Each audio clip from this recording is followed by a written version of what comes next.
Hi everyone, welcome to Vedantu NEET English. I'm 𝐂𝐡𝐞𝐤 𝐎𝐿, your chemistry master teacher. And how are you all? Very good evening to everyone here. So today we are going to do a very important thing, that is most important reagents. In fact, not even most important, I'll tell you all the reagents that they are going to ask you in the exam. Right, so that means you can say that if you watch these two lectures, first is naming reaction and distinguish test.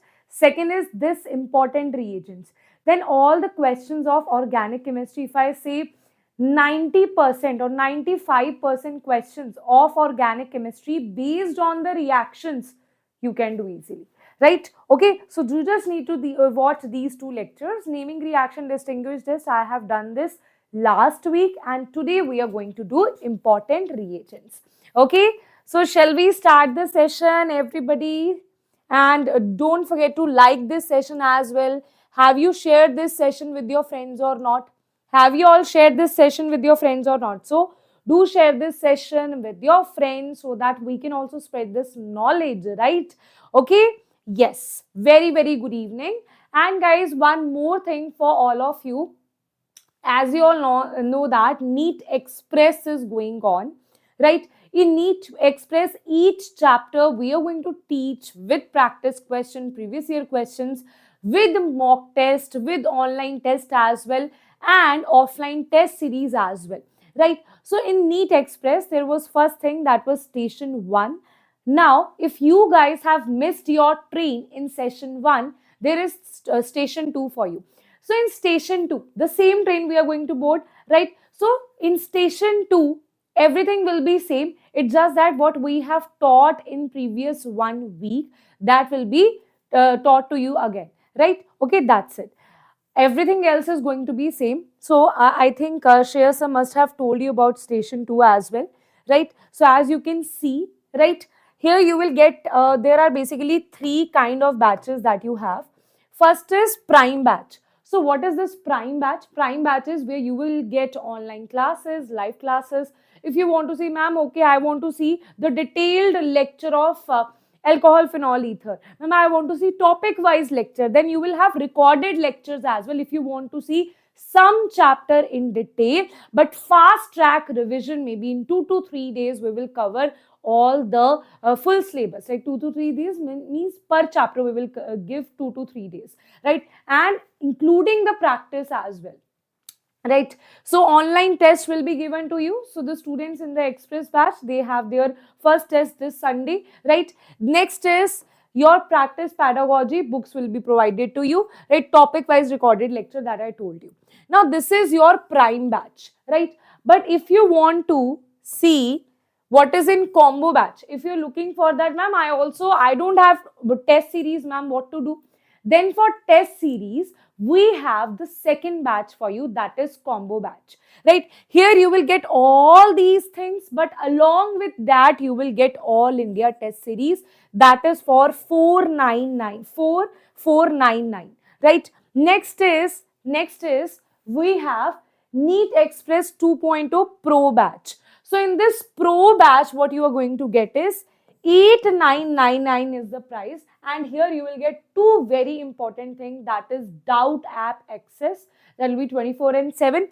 Second thing is you will get hard copy, right? You will get hard copy of the crash books of physics, chemistry and bio, right? So if you ask me which batch should I purchase, so I would advise you, if you don't have all India test series, right? See, it depends on what is your requirement, right? If you're just looking for revision sessions, right, you're looking for practice, you're looking for online tests, then, and you already have some test series, right, then you should go for prime batch. But if you don't have test series, then don't do it like firstly I will purchase this batch and I will, after 3 months I will purchase test series. Array, what's the benefit of purchasing test series after 3 months? Do it today only, right? So do it today only and purchase combo batch. Now if you are a student who has a school teacher or maybe some offline teacher who can clear your doubts on time, right? Because you're going to solve test series as well. No doubt video solutions will be provided to you, but still if you're solving something, maybe you will get some doubt, right? So now if you already have some teacher for both for physics, chemistry and bio in offline mode who can tell you, who can answer your doubts, then to simply purchase combo batch. But if you don't have someone who can solve your doubts, then I would advise you go for pro batch. Reason, you will get doubt app here, right? Okay, and you will get crash books here, right? So that is very important for your next 4 months. Okay, yes everybody, yes. Okay, so that's about NEET Express batch, right? Everything is going really amazing here. So I want all of you to join there, and don't waste your time, guys. Don't waste your time.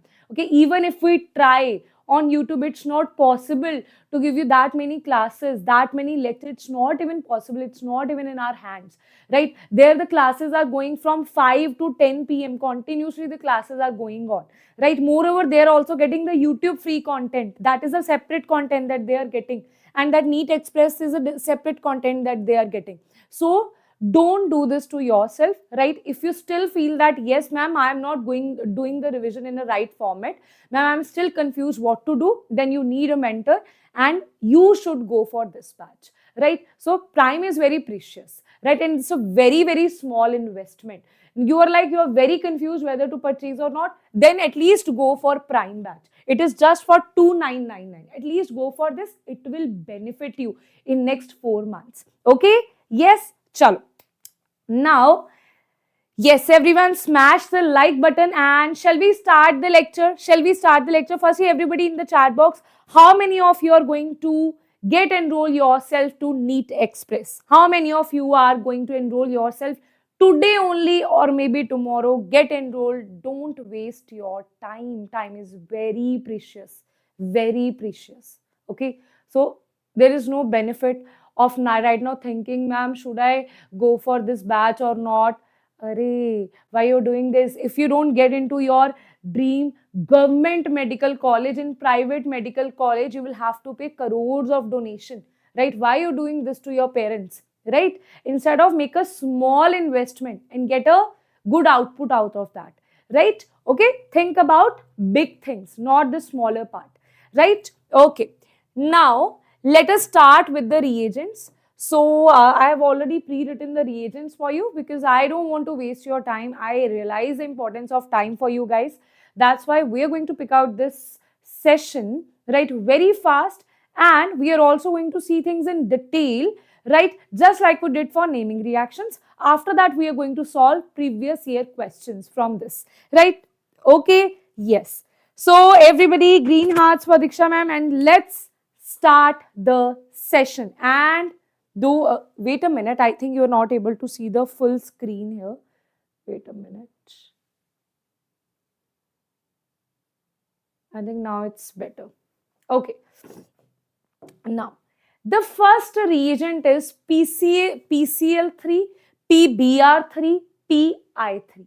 So basically, these 3 reagents are halogenating reagents, right? What they are going to do, whenever you will have ROH, okay, for example, you have ROH, they are going to convert this into RCl, or if you have PBr3, then it will convert this into RBr or RI, okay, depend on what you are using. So I'm writing RX here.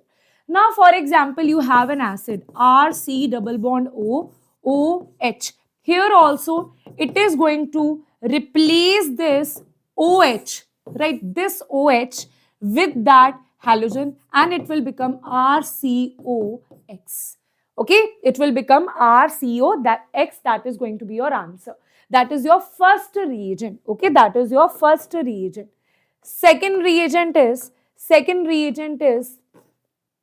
PCl5. See, simple thing, here you can also have PCl5 as well, right? Here you can also have PCl5 as well. You will get the same answer.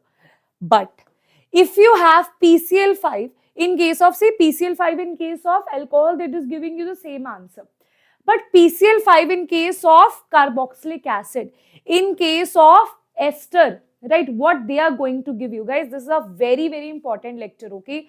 I can guarantee you that if you see these 2 lectures, 99% of the organic reactions in your NEET exam, you will be able to solve, right? That's why it's not only one chapter that I am doing today, it's a conclusion of full organic chemistry that we are going to do today, right? So I want to see that energy in the comment section, because if you're not giving me that energy, if you're not very enthusiastic about studying something because your ma'am has done hard work for you, but still you are like, okay, we don't care, then guys, I will also stop caring for you, right? I don't have that nature, but you will push me to do that, right? Then I will stop making these notes for you. It took me 3-4 hours to make these notes. It was not an easy task, right? I collected all the notes, right, that I have taught you. Then I was picking all the reagents from there, making a symmetry out of that so that you can understand everything in just one go. It's not an easy task. Okay? Yes? Okay. Now, you to don't even comment on the videos. I have seen you guys. You don't even comment on the videos. Now I have even stopped. I don't even ask you guys to comment, because I have to lost all the hope from you guys, right? I think you are just here, है ना? You think that okay, ma'am is like a robot. Ma'am don't need any appreciation, है ना? So that's a bad thing. What if you score 720 out of 720 and I'm like, then you'll be like, ma'am, I have scored this much. You are not even giving me like, okay, yes, very good or something like that. You will also feel demotivated, right? So let's not do that, right? Okay. So can I see that Josh in the comment section? Or I need to be like this only, that I'll stop taking the lectures on YouTube and I should only focus on NEET Express batch. Do you want me to do that? Yes. Sometimes I feel, why I am doing this much hard work for you? Huh? Is it even worth it? Is it even worth it?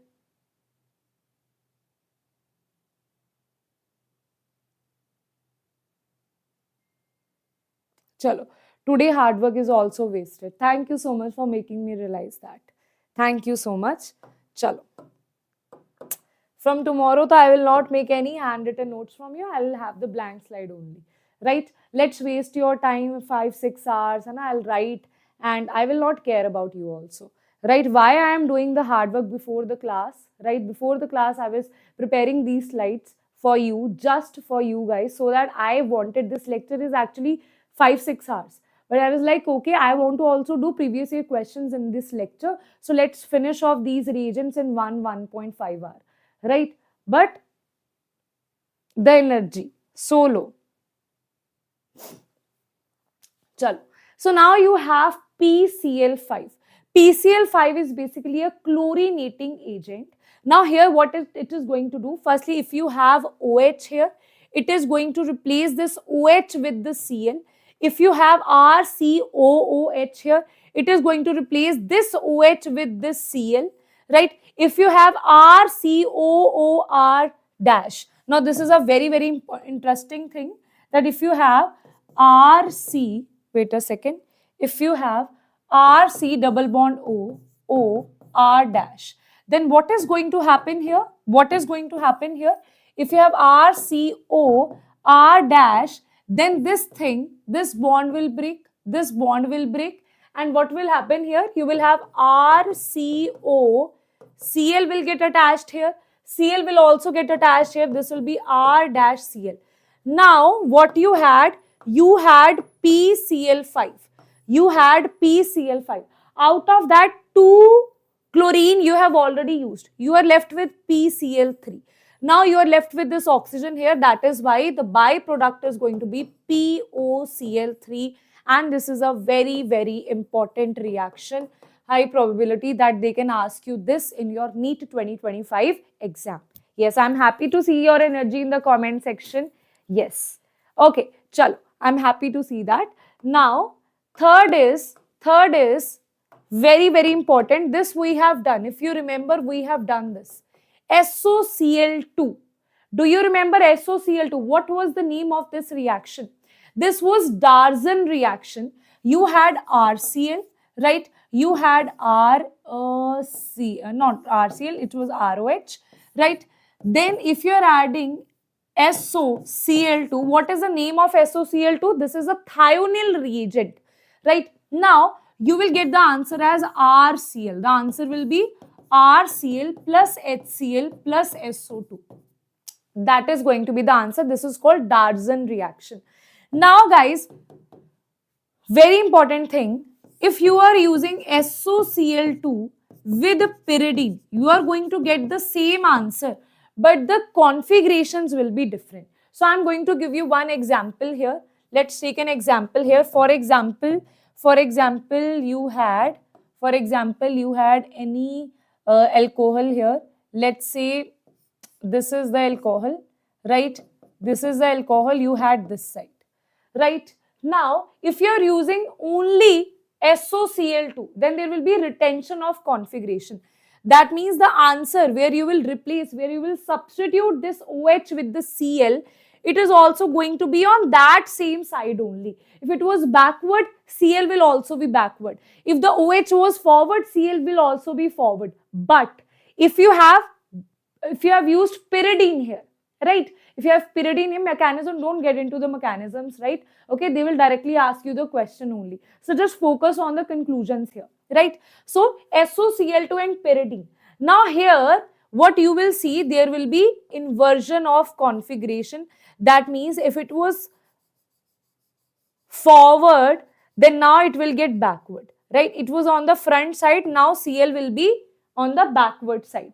That means it was like this, now it will be like this, okay? Inversion of the configuration will happen when you will use SOCl2 with the pyridine.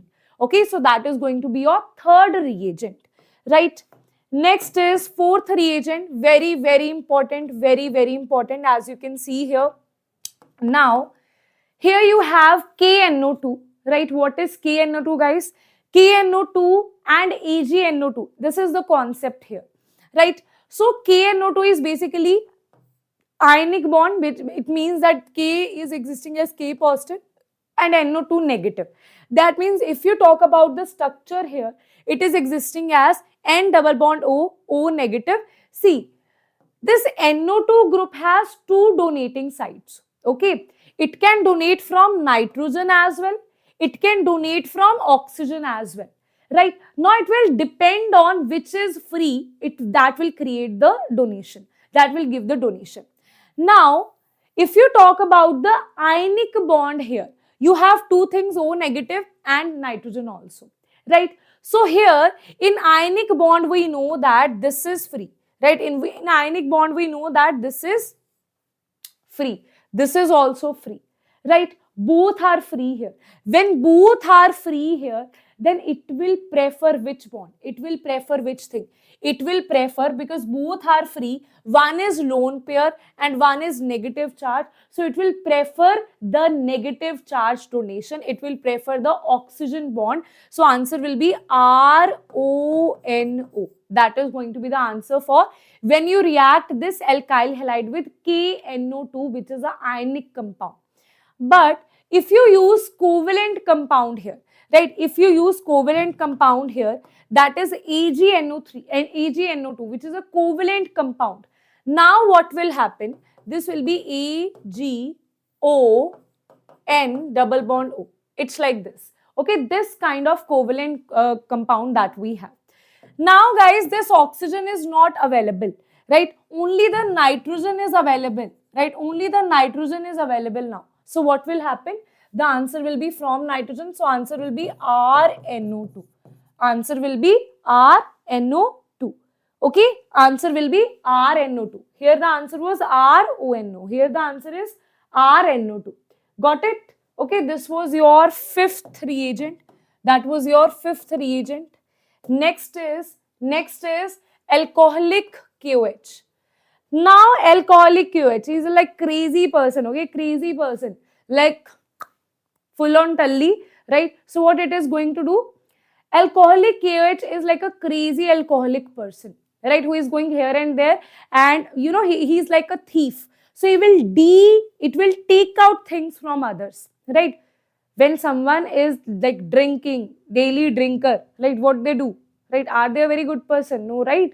So daily drinkers are mostly, you will find them doing some crimes only, right? So this alcoholic KOH is also doing crimes. It is halogenation. That means it is going to take halogen and hydrogen from the alkyl halides, right? Okay, it is going to form alkenes here. Now I'll give you one example, that for example you have CH3, CH2, Cl. You are using alcoholic KOH here. You are using alcoholic KOH here. Alcoholic KOH here. Now what is going to happen? When you are using alcoholic KOH, this is going to cause dehalohydrogenation, right? So this is basically CH2. Everybody, any idea what will happen? So this will be eliminated, this will be eliminated, this bond will jump here. The answer will be CH2, double bond CH2. That is going to be your correct answer. That is going to be your correct answer. Now here, important thing to note down is that the product is going to be the ZZF product. Okay, that means the alkene that is formed. The alkene formed is highly substituted, high alkyl substituted ring, alkyl substituted alkene. That is called your, that is, the name is ZZF product. ZZF. The question has also been asked directly on ZZF rule, that if you are doing dehalohydrogenation, then what kind of product will be formed? That is your, I think, NEET 2022 or 2023 question, right? So the answer was ZZF rule. Okay, so sometimes they also write this by Z or sometimes S. Okay, so that is going to be your alcoholic KOH. Now, can you tell me what is the work for aqueous KOH? If you have aqueous KOH, what do you mean by aqueous KOH? See, aqueous KOH is a base, right? Alcoholic KOH is not exactly a base. It's a base, but you have alcohol in this, mostly ethanol. So you can also see alcoholic KOH, or it also can be written C2H5OH. In place of alcohol, they have written ethanol. Or they can also write, after the reaction, what will happen? This K positive is going to replace this H positive. So you can also see C2H5O negative K positive. Instead of this C2H5, you can also see ETO negative K positive. So any of these things you will see, the idea will be dehalohydrogenation. Now, if you have aqueous KOH, right, that is your which number reagent? 7th number reagent. If you have aqueous KOH, any idea about that? Aqueous KOH, very simple. See, if you have aqueous KOH, what is going to happen? Base is like, I want to take proton from you, right? Base is a proton acceptor. So whenever it will find a species that wants to donate proton, it will be like, okay, I am so happy you are donating me proton. I am so happy in my life, right? So this alcohol, this phenol is a very good acid, right? Because of resonating structure, it's a very good acid. So it will donate the proton, and this Na positive and OH negative, this Na positive will be replaced by this, and you will have the answer as this ONA. Answer will be ONA. That is going to be your answer here, right? Okay, plus here it will be H2O, water will be released here, right? Now, always when you have acid plus base, the answer is salt plus water. Because this phenol is acidic in nature, so it will give you salt plus water.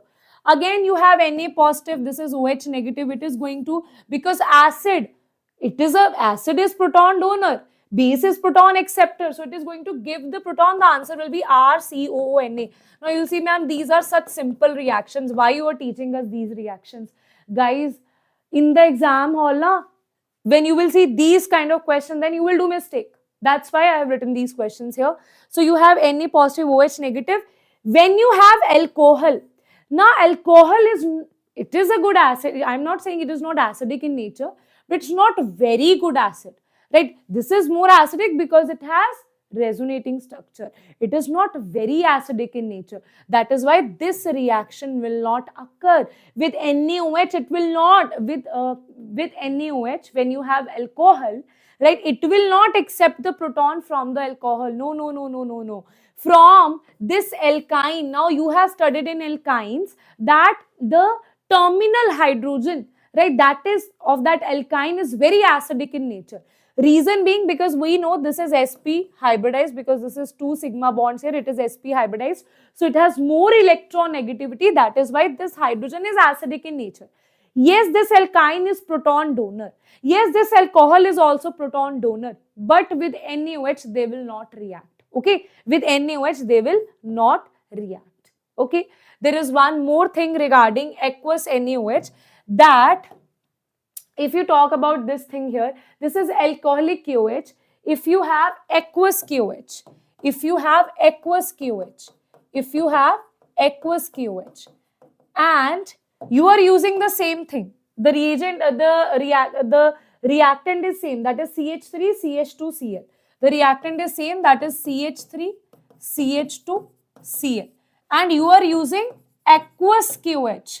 Now KOH is now very Sharif person, very innocent person. He is not drinking alcohol. Very sweet, innocent person. A sweet person who is not crack. Who, what he will do? He will not just take out things from the shop and run away, right? Because he is not drunk, right?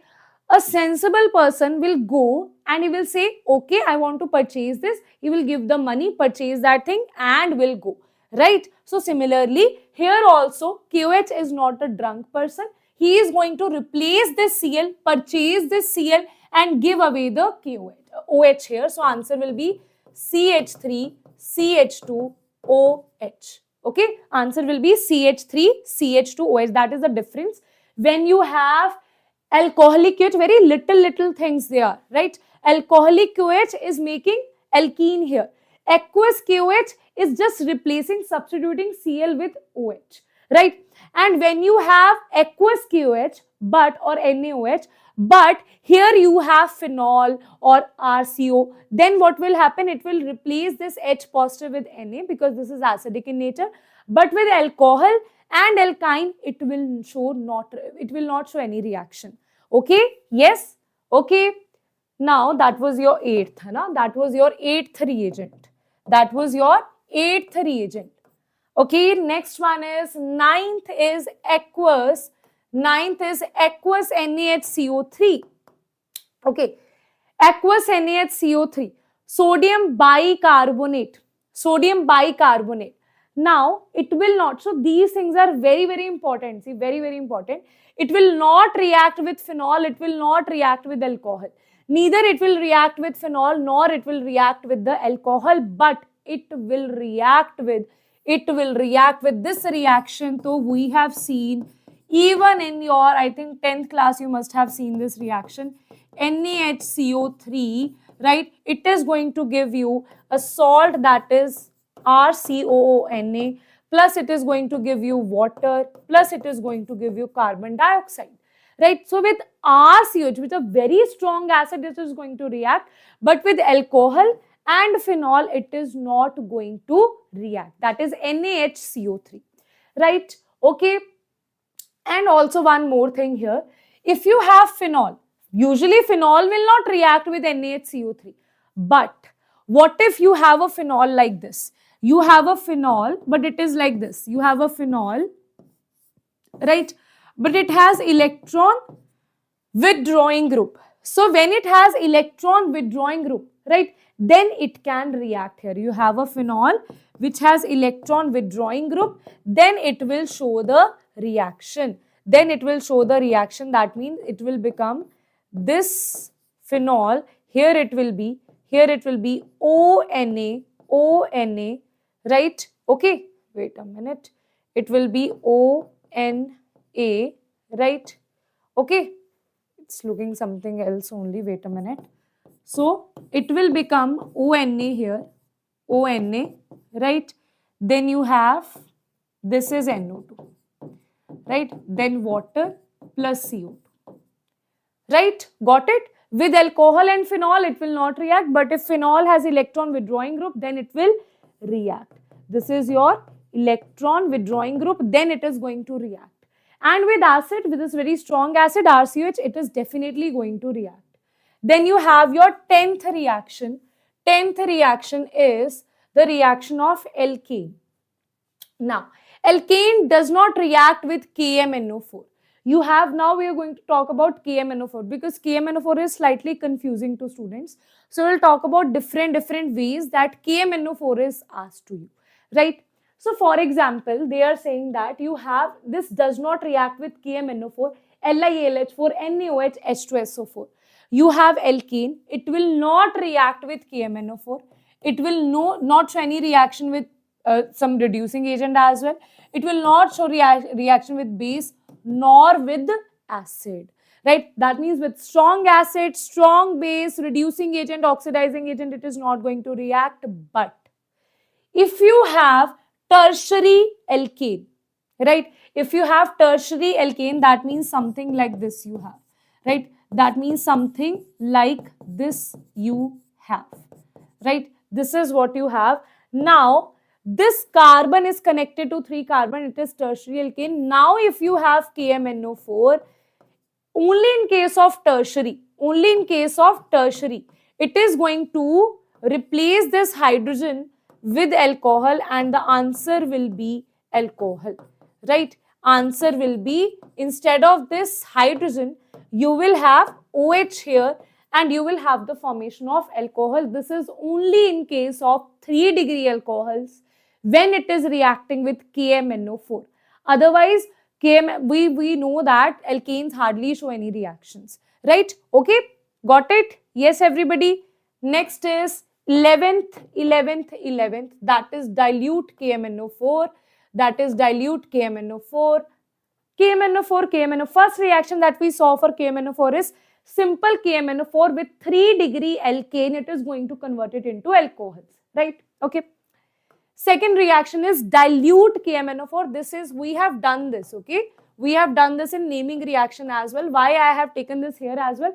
Because there are different reaction of KMNO4, right? So that's why, just to differentiate that in your head, that when you need to do which reaction, that's why I have written this here as well. This is called Bayer's reagent, okay? This is dilute KMNO4. Right, okay, 1% dilute KMNO4. Now, here you will have syn addition. Syn addition means you are going to form vicinal diols here, right? You are going to form vicinal diols.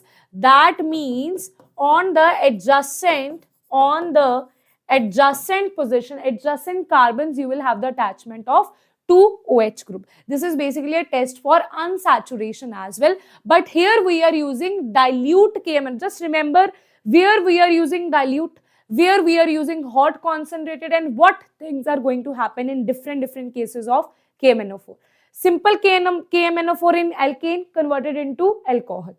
If you have dilute KMNO4, alkene will be converted to vicinal diols, right? Third. Here also you have KMNO4, but before that, let's do this thing. We'll also talk about, we have not completed the chapter of KMNO4 here, right? Because all these are oxidizing agents only. So let us do this. So basically, mild oxidizing agents like you have PCC, PDC, CrO3, right? These are mild oxidizing agents. Ma'am, do I need to remember this thing? No. Ma'am, do I need to remember this thing? No. Simply at NEET level, this is for JEE advanced level that you have to remember these things. But just go through that once, that this is how it looks like. Okay, this is how it is looking like. Okay, so PCC, PDC, CrO3, they are mild oxidizing agents, right? So basically, if you talk about, firstly, so they will ask you 1 degree, 2 degree, 3 degree alcohol only, right? So here 1 degree alcohol is converted to 1 degree alcohol, then you have 2 degree alcohol, then you have 3 degree alcohol, then you have 3 degree alcohol. Now guys, 1 degree alcohol is converted to aldehyde in case of mild oxidizing agent, right? This is converted to aldehyde. This is a very important thing that I am teaching you here. 2 degree alcohol is converted to ketone. In detail, I have taken this up. In detail, we have seen this in our detailed lectures, in our detailed lessons, chapters. But today is a thing where we need to, what we need in the exam hall. That we are doing today. It's not like, ma'am, why, how, this, so I have explained you, right? Why this is converted to aldehyde only, right? Why this is getting converted to ketone. That we have done. Now the things that you need to remember in the exam hall, right? 3-degree alcohol, no reaction, right? 3-degree alcohol, it will have no reaction with mild oxidizing agent, right? Okay, got it. Now, next is strong oxidizing agent. Strong oxidizing agents, very, very important. This is what I wanted to show you. Dilute KMNO4. If you have alkene, it will have the formation of vicinal diol. But now we are talking about alcohols, right? So there are different ways where cold, KMNO4, these all are used. Now, if you have cold, now let us talk about on alcohols, how cold and how hot KMNO4 differ, right? So basically, whenever we talk about any strong oxidizing agent is going to convert 1-degree alcohol to carboxylic acid.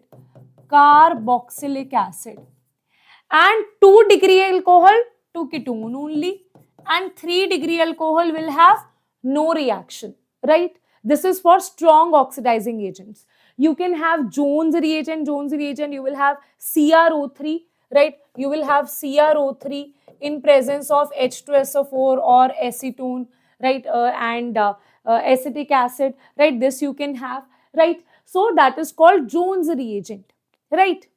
Got it? And this is your cold KMNO4, right? This is cold KMNO4. These are strong. K2Cr2O7 is a strong oxidizing agent, right? So these are strong oxidizing agents. They will convert 1-degree to carboxyl, 2-degree to ketone, 3-degree will have no reaction. Now, let us talk about what if you have hot KMNO4, right? What if you have hot KMNO4? Ma'am, cold KMNO4 is strong oxidizing agent, then hot KMNO4 is totally psycho, right? If I am saying that cold KMNO4 is a strong oxidizing agent, right? Then, why I say don't come in 3-degree plus KMNO4. Arey yaar, it does not have the space, okay? This though I have taught you. CH3, right?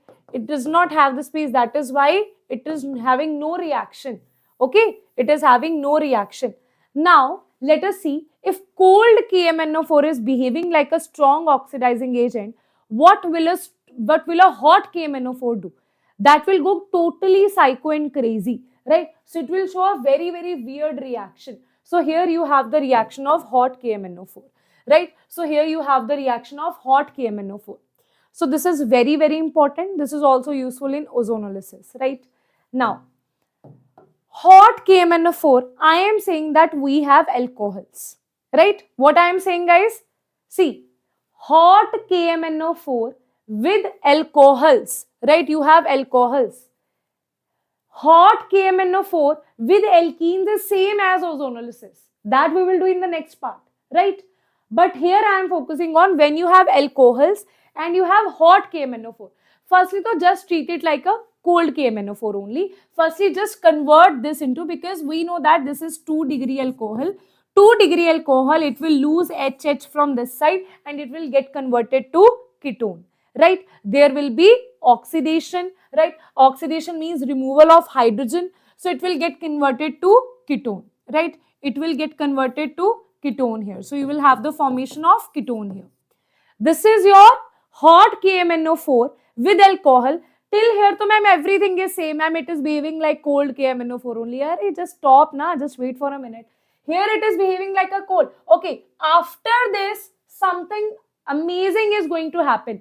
Because we have hot KMNO4, that is the reason it will further show tautomerism here because of the presence of hot KMNO4, right? Hot concentrated KMNO4. So we know that how to do tautomerism. This is 1, this is 2, and what if say, let us see, this is 3. Okay, let us see, this is 3. So what will happen? What will happen here? This hydrogen will be replaced with this OH here, right? It will come to this side. This double bond will shift on this side. That means the double bond of 1, 2 will shift on 2, 3, and the internal hydrogen will get replaced on the first position, and this is your enol form. This is your enol form that you will get after the tautomerism. After the tautomerism. Now guys, tell me, till here is that clear why I am doing this? Till here, is that clear why we are doing this? When we had cold KMnO4, it was behaving like a strong oxidizing agent. When we have hot concentrated KMnO4, it will go one step further. And now we are discussing what is that one step further. After making ketone, it is going to show tautomerism here, right? After tautomerism, what will happen? You will have the enol form.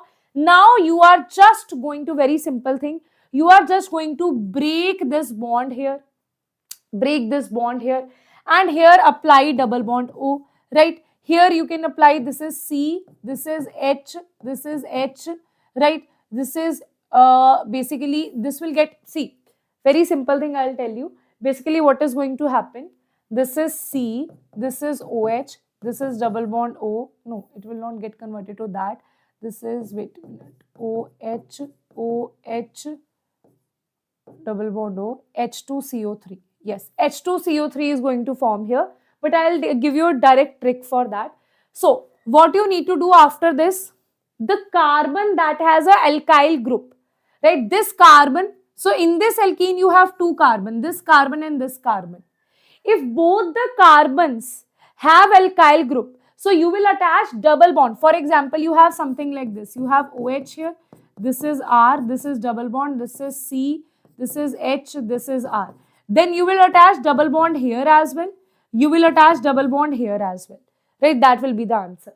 But now we know that here you don't have H, right? So basically you will get this kind of answer only mostly though, right? So this carbon is getting converted to CO2 and this carbon is having the attachment of double bond O, right? This carbon is having the attachment of double bond O. Simple thing is, firstly, just convert it the same way that you did for cold KMnO4.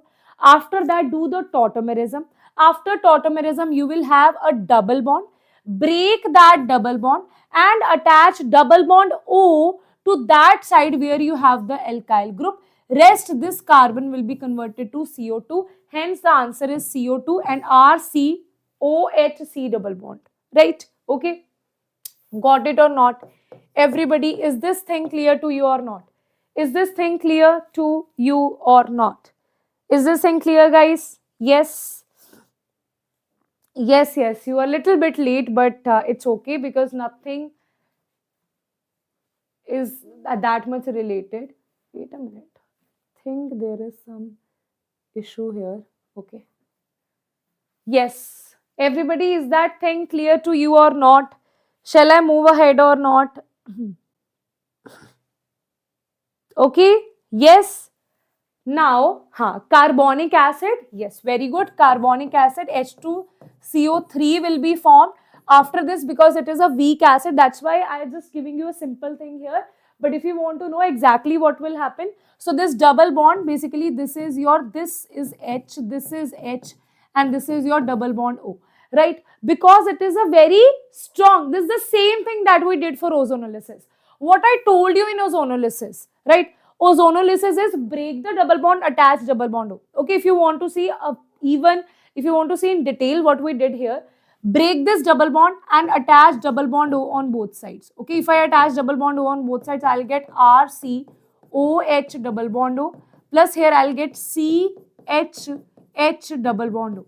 Now because hot concentrated KMnO4 is very strong, like it's the crazy strong oxidizing agent. So it will convert this hydrogen and this hydrogen to OH. This is OH, this is also OH. So this is basically H2CO3. Now this H2CO3 is a weak mineral acid that will dissociate into water and carbon dioxide. That's why I have directly written here carbon dioxide. Okay, I have directly written here carbon dioxide. Whichever thing is easy for you, you can do that.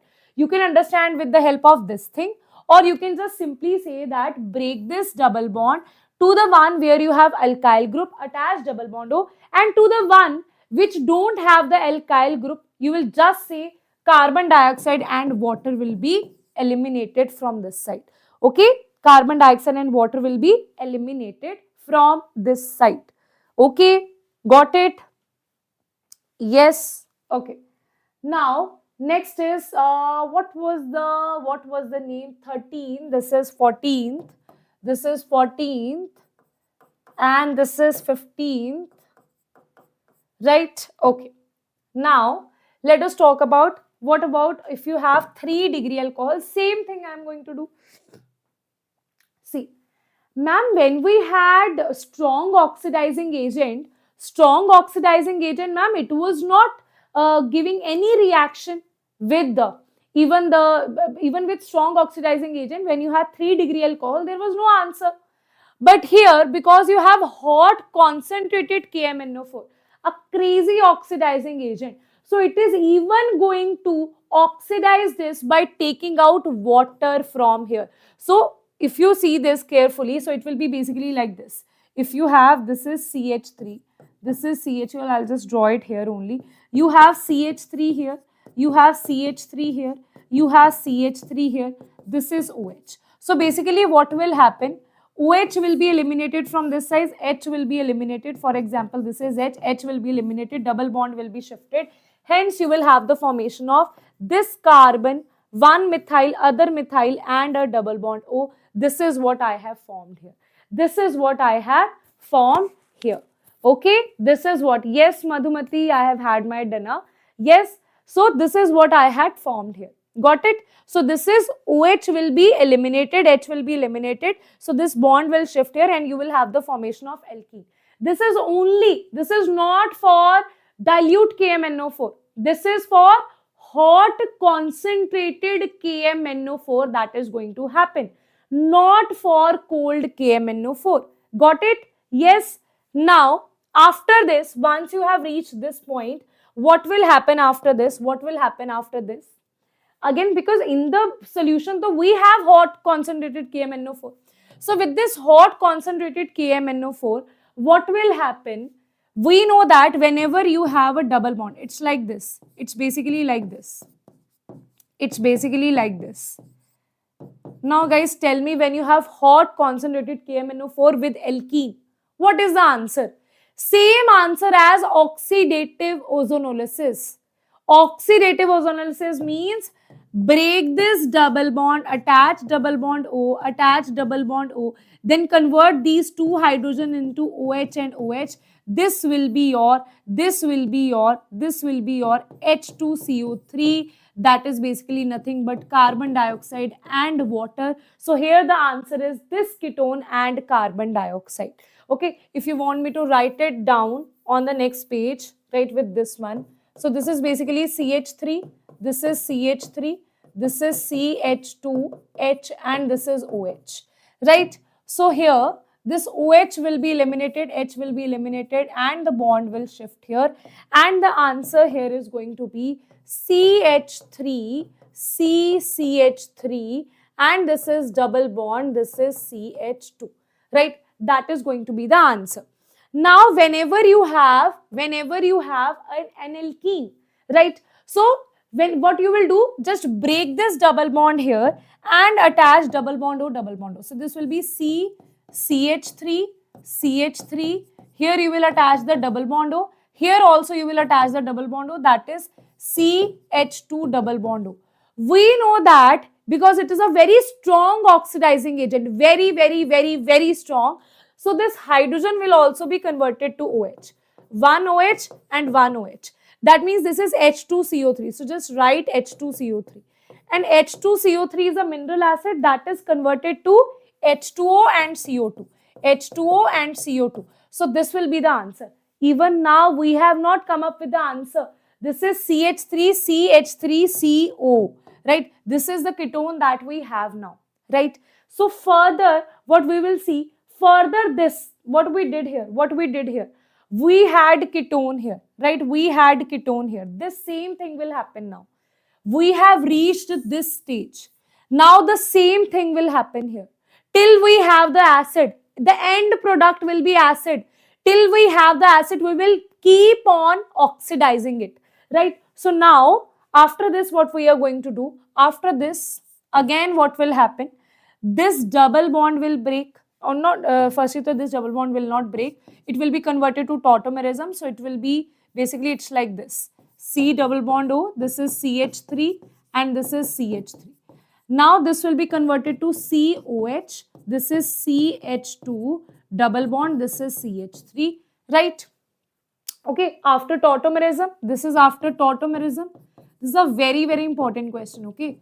You will see this has been asked to you so many times in your NEET exam, right? So now this is your tautomeric product. After this, break this double bond. Here you know that from this you will get carbon dioxide and water, and from this you will get what? You will get COH, CH3, and here instead of this double bond you will have the attachment of C double bond O, right? Okay, got it? Got it, everybody? How I solve this full reaction, right? When you have hot concentrated KMNO4, when you have alcohol, firstly that alcohol will be converted to alkene, right? Okay, that alcohol, if you have 3-degree alcohol, that is converted to alkene firstly.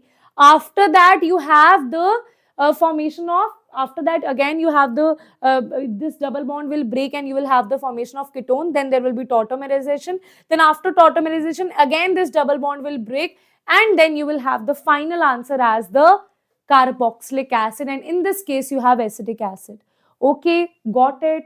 Guys, is that clear or not? Let me know in the comment section. Trust me, I don't have these kind of powers. Trust me, if you feel that ma'am is super intelligent, ma'am is not that super intelligent, that I can, from this camera, that I have some hidden camera in your home and I can see that if you're able to understand or not, right? Okay, can't, you don't even want to write one single line here, not even line, yeah, one single yes or no, huh?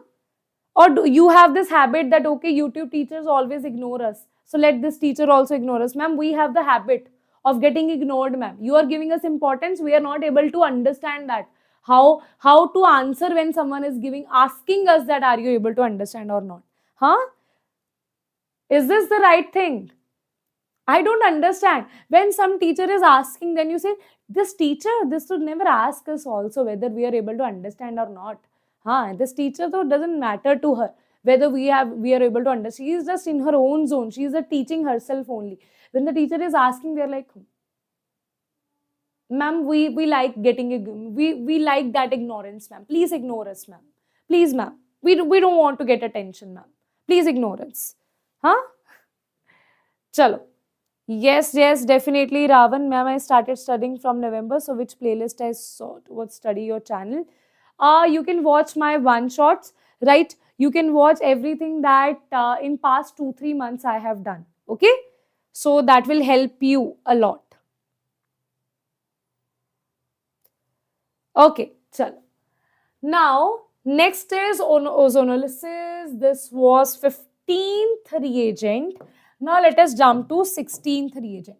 Now, this is going to be very simple for you, right? That is ozonolysis, and this is also frequently asked. Basically, that is reductive and oxidative ozonolysis, right? Reductive ozonolysis, the thing that you will see here is zinc with H2O. Wait a minute, zinc H2O2. Basically, in ozonolysis, definitely the reagent is going to be O3, right? But after O3, if you have zinc H2O, that is called reductive ozonolysis. If you have, after O3, you have dimethyl sulfide, right? That is called dimethyl sulfide. You can also write it here, dimethyl sulfide, right? If you have dimethyl sulfide, or they can also say Me2S, or they can also write it like this, right? If you have something like this, that is called reductive ozonolysis, right? What is oxidative? When you, after O3, you have H2O2, that is called oxidative ozonolysis, right? Okay, yes. My chats, are, I am not scolding you, yaar. Madhumati, I am not scolding you. Achha, answer me one thing. Arey, wait a minute. Why I can see that something is wrong with the camera? Just give me a second.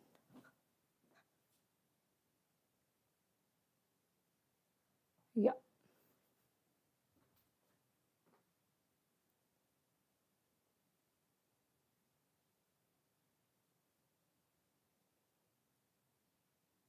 Okay. Now it's better. Huh. See for yourself. We will listen to you, ma'am.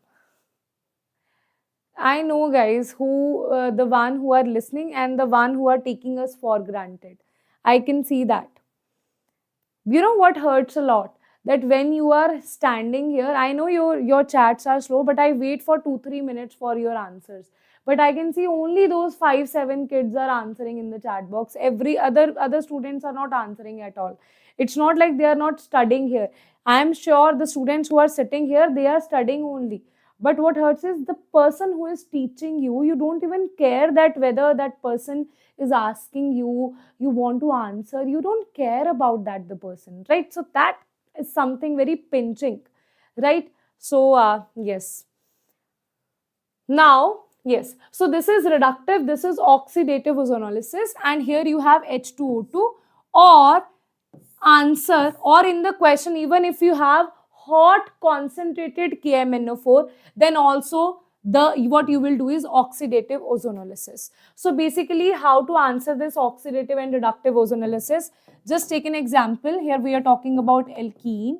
Okay, for example, you have this alkene, right? For example, you have CH, this is CH, you have this alkene, right? Now, firstly, we are doing reductive ozonolysis. Reagents, I have already told you for reductive ozonolysis. Just break this double bond, attach double bond, okay? Break this double bond, attach double bond O and double bond O. So, answer will be CH3, CH double bond O plus, here it will be CH3, CH3, here it will be double bond O. That is the answer for reductive ozonolysis. But if you are doing the oxidative ozonolysis, then what you have to do, just in this reductive ozonolysis, replace, if to that carbonyl carbon you have any hydrogen directly attached, then convert that hydrogen into OH. Convert that hydrogen into OH. So here the answer will be CH3, C double bond O, C double bond O, OH plus, here to this carbonyl carbon, you don't have any hydrogen that is directly attached. So this will stay as it is. Okay. This will stay as it is. Right. So here, if they ask you, if they give you, hot concentrated KMnO4, the answer will be same. The answer will be same. Okay. In fact, with hot concentrated KMnO4, you will also replace this further. This will be further. This thing further will be converted to, which thing? I told you now what you will do with ketone. This ketone will be converted to enol form. After that, again, what will happen? This double bond will break, and here you will have the answer as CH3, COH, CH3, C, this is double bond O, OH plus CO2 plus H2. Got it? That means in the end the answer will be CH3, COH, CH3, COH, CO2 and H2O. That will be the end result here. Right? Okay. Got it? Thank you. Got it, bacha? Everybody? Got it or not?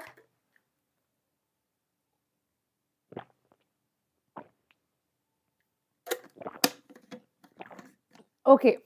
Now, let's see the next reagent after ozonolysis. We have, this is 16th. That was 16th reagent. Now we have the 17th reagent. That is, if you have copper, red hot copper, very, very important question, right? So, red hot copper at 300 degrees Celsius or 573 Kelvin, right? In Kelvin, it can be written as 573 Kelvin, right? Okay. Now, for 1 degree and 2 degree, it will behave as mild only. That means 1 degree is converted into aldehyde. 2 degree is converted into ketone. But for 3 degree, it is behaving very specifically. For 3 degree, even the strong oxidizing agent was not giving any answer. But this copper at 300 degrees Celsius, it is going to give you alkene. It is going to give you alkene. Now I'm going to write one reaction here. I'm going to write one reaction here that will be same as what we did here, right? So basically 3 degree means if you have this kind of alcohol. So how this kind of alcohol is going to form the alkene? This OH will be replaced, OH, and this will be converted here. Answer will be CCH3. This is CH3, this is CH2, double bond. Okay, so that is the alkene that will be formed. So basically copper at 300 degrees Celsius for 1 degree and 2 degree, it is behaving as a mild oxidizing agent only. But with 3 degree, it is behaving as a strong oxidizing agent, very strong, just like hot copper. Right, is not hot copper, but not that much strong oxidizing agent. That means it will stop at alkene. Okay, it will stop. It will not do further oxidation. It will stop at alkene. Okay, yes, very good. Next reagent is MnO2. Right, next reagent is MnO2. MnO2 is again an oxidizing agent only, but this is a very specific oxidizing agent. Very specifically, it will oxidize the things. That means this MnO2 is very specific to allylic alcohols, right? So, for example, you have what is allylic? When to this double bond, next to this double bond, you have a carbon which is having OH here, right? So, here let's complete the valencies here 1, 2, 3, and 4, right? Then you have 1, 2, 3, 4, 1, 2, 3. Now guys, from here you need to convert this, you need to basically allylic alcohol. This is the allylic alcohol. We know that this is the double bond. To this double bond, this is the allylic position and this is the OH that will be converted to CHO. Basically this whole allylic thing, this whole CH2OH is converted to CHO. So the answer will be CH2 double bond CHCHO. That is going to be the answer for MnO2, which is only going to oxidize the allylic alcohols to CHO, right? To CHO. Got it? Yes. Next is 19th. Next is 19th. Here the answer is, next is 19th. Here the answer is, here the reagent is dehydrating reagent. Dehydrating. That means to take out water. Right? So there are so many reagents which are very good dehydrating reagents. So you can see any of these in the exam. They can write concentrated H2SO4, concentrated H3PO4, PCl5, P2O5, concentrated H3PO4 or POCl3. Anything can be written in the exam. All of these are good dehydrating agent. That means if you have this alcohol, for example, you have this alcohol that is CH3, CH2, this is OH. So what is going to happen here? This is CH2 and here you will have one more hydrogen. So it will just take out water from this side and you will have the formation of alkene. And you will have the formation of alkene here. That is going to be a good dehydrating agent. So all of these are good dehydrating agents, right? Okay.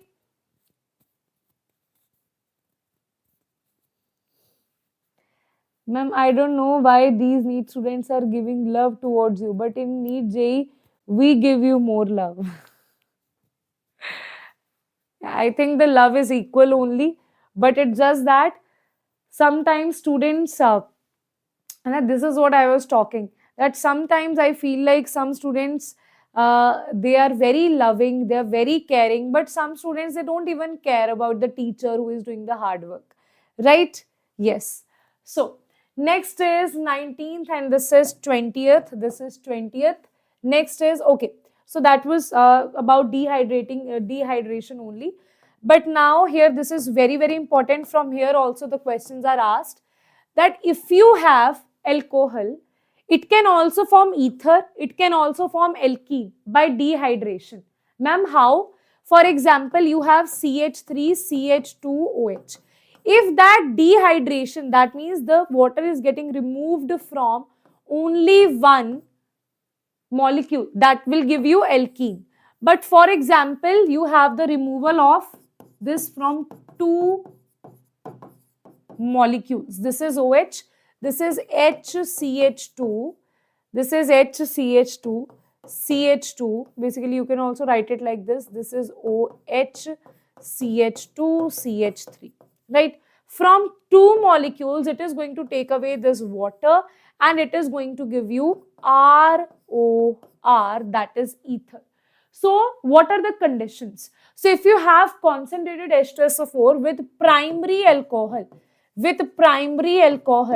if you have 170 degree Celsius temperature, then the answer will be alkene.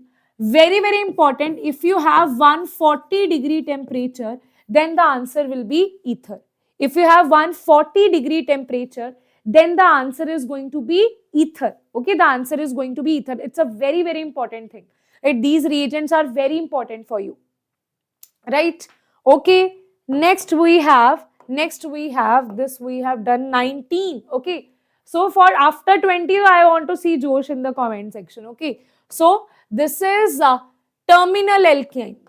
Terminal alkynes. Okay. For terminal alkynes, what you will see, they are behaving like they are giving some PPTs, precipitates. Very rarely they can ask you this question, but still chances are there, right? So that's why I have picked this here.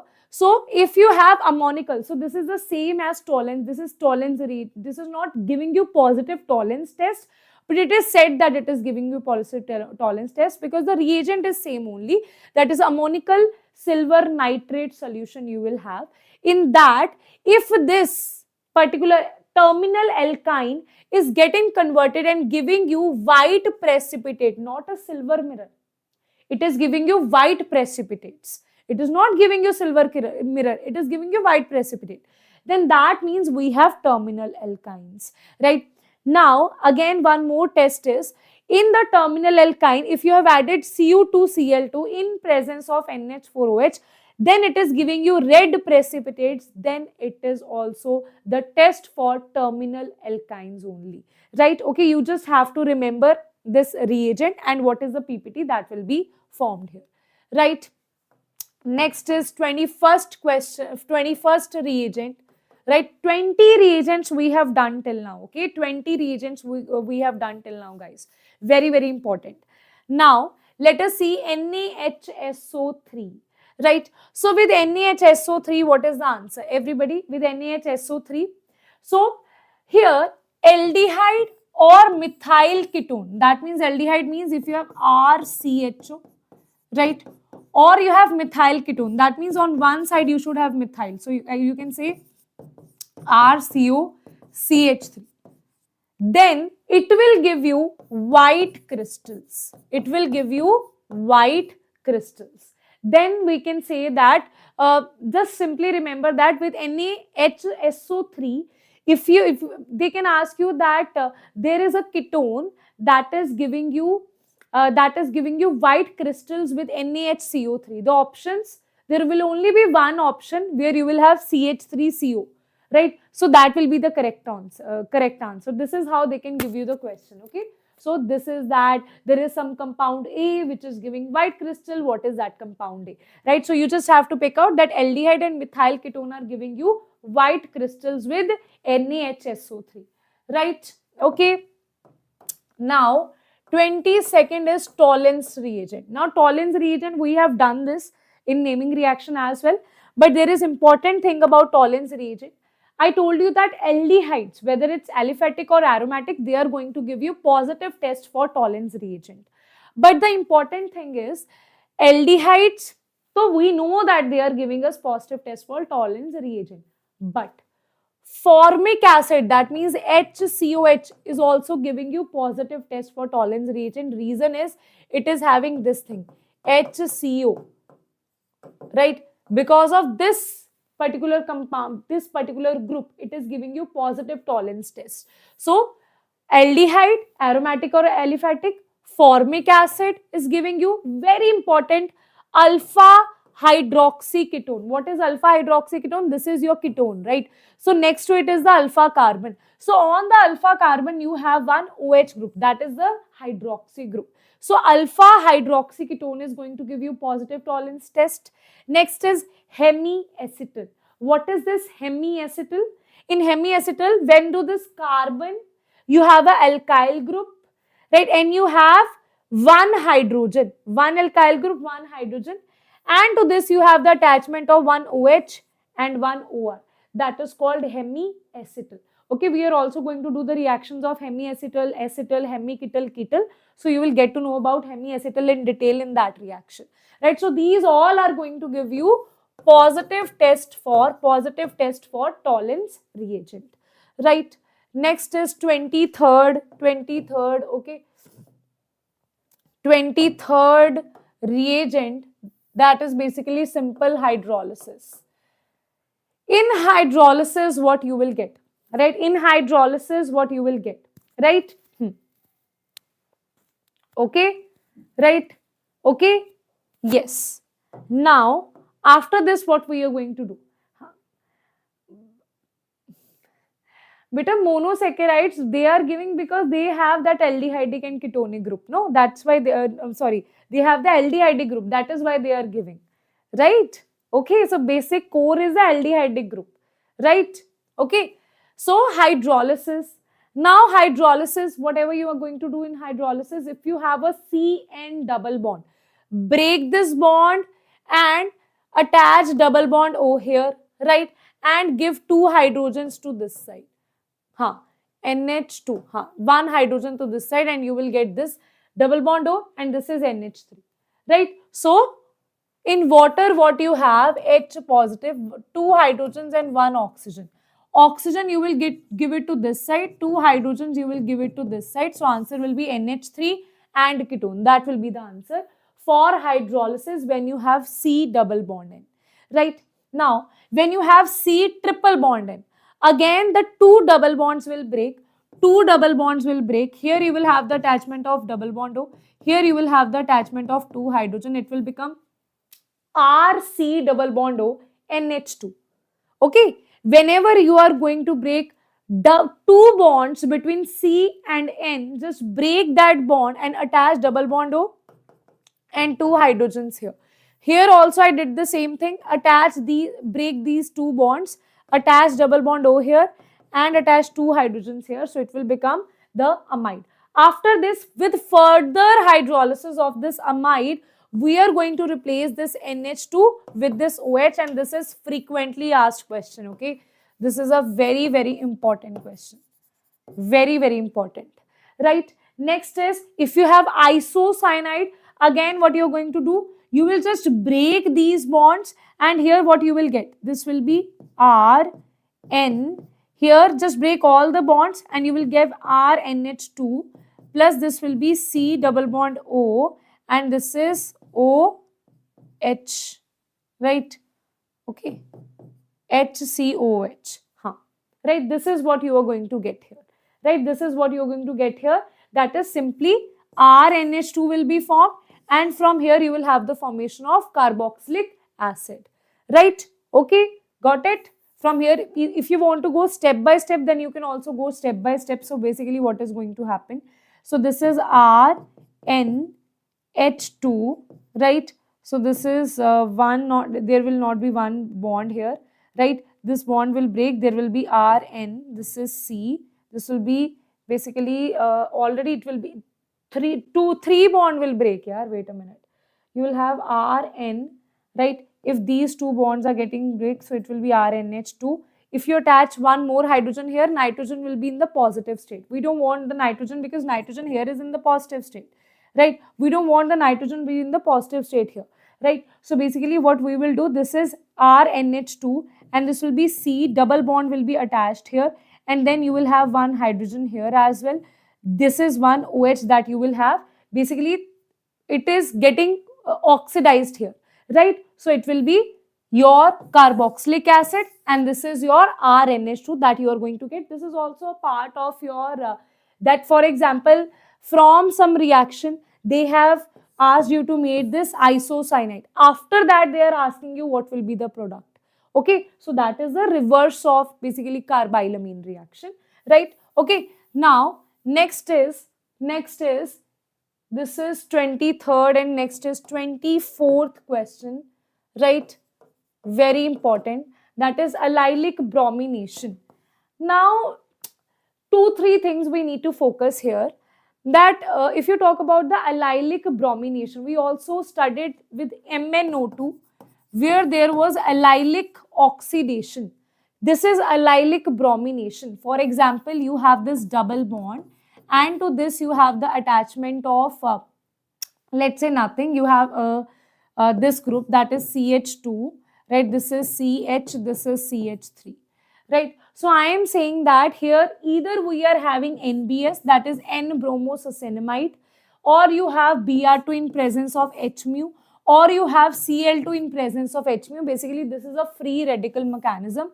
Here substitution of allylic hydrogen will occur. So what will happen?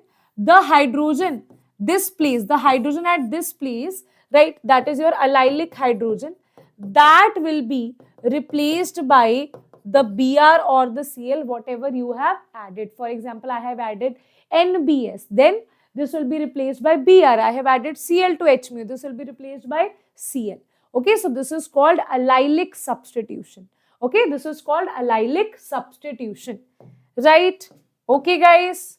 Next, we have 25th reagent and very frequently asked, very, very important. So basically, all the things that we are going today are important only, right? So here what we have is ether with concentrated HI, and this question, guys, this is frequently asked from last 4-5 years. They are asking this question again and again and again, right?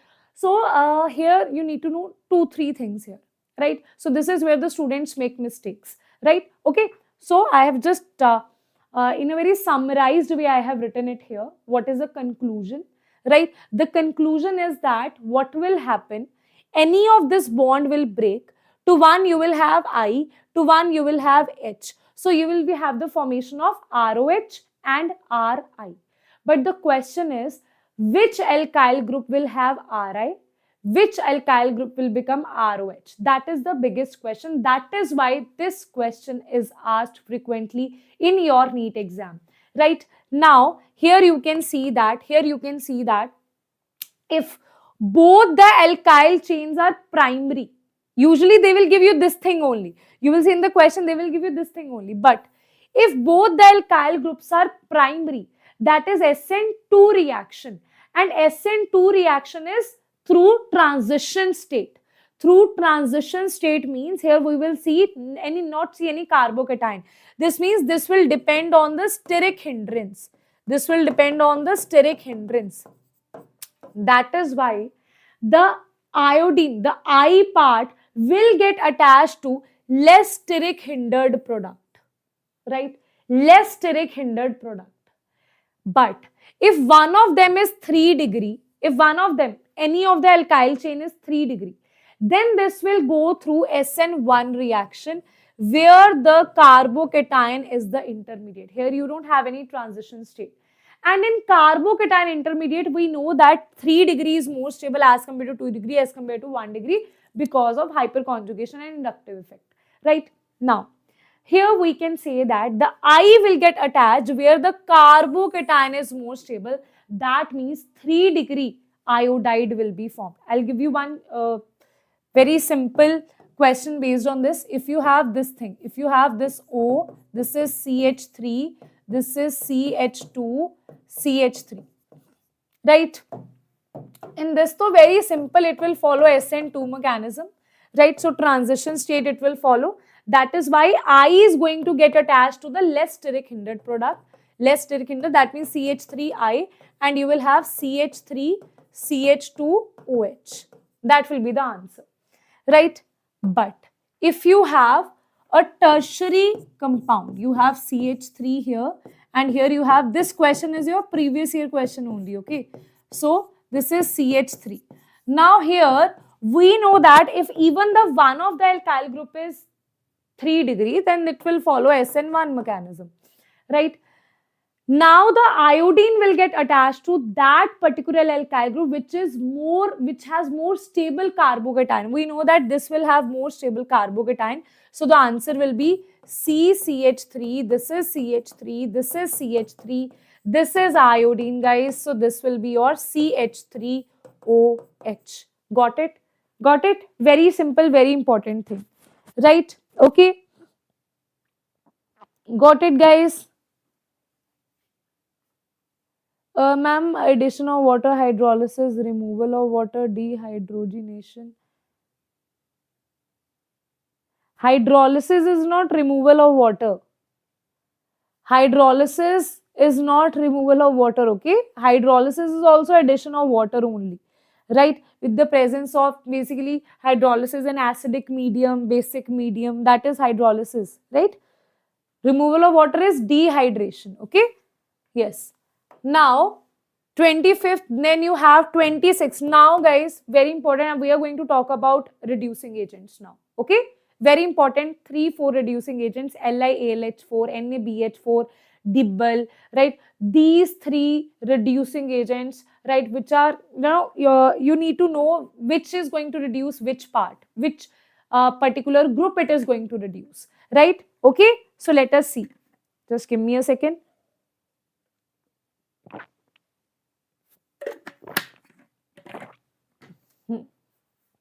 So here what you will see, this is 25th and this is 26th reaction where you have LiAlH4. This is a good reducing agent, right? So now important thing is everyone know that these are reducing agents, but what is the catch here? What they are going to reduce and what they are strictly not going to reduce. So carboxylic acid it will reduce ester, it will reduce acidic, that means acyl chloride or acid chloride. So if you have amide, it will basically see, if you have this thing, carboxylic acid, if you have ester, if you have alkyl, wait a minute, I think I need to draw it on the next page because otherwise it will be difficult for you to understand. For example, you have acid, you have acyl chloride, you have ester, right? Then this is going to get reduced to alcohol. This will be RCH2OH, RCH2OH, RCH2OH. Okay, that will get reduced to alcohols. But if you have amide, if you have amine, if you have a nitro group, then what will happen? So here this double bond will break and you will have the addition of CH2. Here this will break and you will have the addition of H2H2. Here this whole will be converted to H2. Got it? So basically reduction will happen, addition of hydrogen will occur here. So to this nitrogen containing compound, things are different. You will not get alcohols from here. You will get alcohols from, wait a second, yes, wait a second. You will get alcohols from which thing? You will get alcohols from carboxylic acid, ester, acid chloride, not from CONH2, not from CH double bond NH, not from NO2. Here you will get amines, okay? Here you will get amines. That is your LiAlH4. Now, this we have done. One more important thing about LiAlH4 is that this we have done. Wait a minute. This too we have done. This also we have done. Okay. Now, you need to see this thing as well. That if you have a double bond, it is not very, very important thing it is. If you have a separate double bond, alkene, it is not going to show reduction with the help of LiAlH4. That means LiAlH4, which is a very, very strong reagent, very, very strong reducing agent. It is reducing everything, carboxylic acid, ester, acid chloride, right, amide, amine, everything it is reducing. But it is helpless in front of alkene, right? It is helpless in front of alkene. But if in the alkene, if alkene is surrounded by 2 electron withdrawing groups, like you have benzene here, You have CHO here. Both are electron withdrawing group. If the alkene is surrounded by 2 electron withdrawing groups, then this alkene will also get reduced. So it will be CH2, benzene will stay as it is. COH will be converted to CH2OH. That will be the answer. Got it? Otherwise, if the alkene is separate, then it will have no answer. There will be no reaction there. Then you have NaBH4, and this is your 27th reagent. That is NaBH4, 27th reagent. Let's see what we are going to do with NaBH4. It is also going to show, sometimes it will show reduction, sometimes it will not show reduction. So let us see that. Basically, RCHO, RCOR, RCOCl, RCH double bond NH. It is going to convert all of them to alcohol. But it is not going to react with RCOH, RCONH2, RCOR, and this has been asked in your NEET previous year questions. Okay, this is asked to you about NaBH4. That's why you need to understand and you need to learn this thing, right? That NaBH4, because in the separate, when you are studying something from NCERT, something from previous year question, in collectively you don't remember what is the work of NaBH4. So collectively, that's why it is important to understand that LiAlH4, it was reducing everything, all of these things. It was only not reducing simple double bond. That's it. Everything else was getting reduced by LiAlH4. But with NaBH4, it is not able to reduce carboxylic acid, amide, and ester. It is not able to reduce them. Right, that is the difference between LiAlH4 and NaBH4. Right, okay, so as you can see here, it can reduce aldehyde, it can reduce ketone, it can reduce acid chloride, it can reduce amine. Right, so here it is getting converted to alcohol, and here this bond will break, it will be CH2 and CH2. Right, okay, got it? Yes. Now this is 27th. Next is 28th, that is your DIBAL. 28th is DIBAL. Now, what about this DIBAL? Right, what about this DIBAL? Everybody in the comment section, what about this DIBAL? DIBAL is basically diisobutyl, 2 isobutyl groups, aluminium hydride. Inside it will be, in the center it will be aluminium, 1 isobutyl, 1 isobutylate, and there will be 1 hydrogen over there. So that is DIBAL. Now, it is a very selective reducing agent. Right? Why selective, ma'am? Others are also selective. It is even more selective here. Right? It is only going to reduce acid chloride, ester, cyanide, and carboxylic acid, not to alcohols, but to aldehydes. Okay? But to aldehydes. And again, this is a very important and predictable question. Okay? Again, this is a very important and predictable question. Okay, so after this, yes, you have to do a hard work on your own also. I'll provide you the notes. You have to go through this again 2, 3, 4, 5, 6, 7 times. You have to go through this, right? After that, you can say that, yes, ma'am, I can guarantee that I will not even skip one question from this particular lecture that we did today, right? So you need to have that. Now, next is B2H6, that is diborane in presence of TH4. Now, after this, if you are adding H2O2, then that is called hydroboration oxidation. But if you are adding CH3COH, right? Okay. So that is there, beta. That is there in NCERT. That is there in NCERT. Okay. Yes. So here you have RCH double bond CH2. Right. This is your diborane, right? So what will happen? Firstly, if you have a alkene, that will be converted to alkane. Ma'am, alkene was getting converted to alcohol. Ma'am, you are teaching wrong, ma'am. I am saying it's diboration reduction. I am saying that this is in presence of CH3COH. I am not saying this is in presence of H2O2, right? This is hydroboration reduction, not oxidation. Right, so here alkene is getting converted to alkene, hydroboration oxidation. So I have taught you in naming reactions as well. With this, Carboxylic acid is converted to alcohol.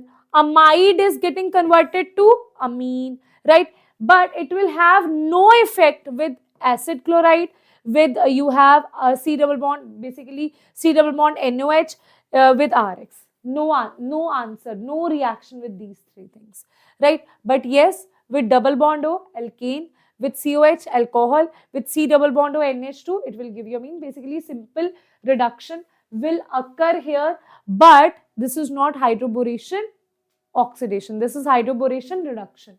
Okay. So usually students get very excited after seeing B2H6. They don't even see this is CH3COH that is mentioned. So then the answer will differ. Okay. That's why I have taught you this here. Next is Grignard reagent. Next is Grignard reagent, guys. So with Grignard reagent, very important thing. Very important thing. Yes.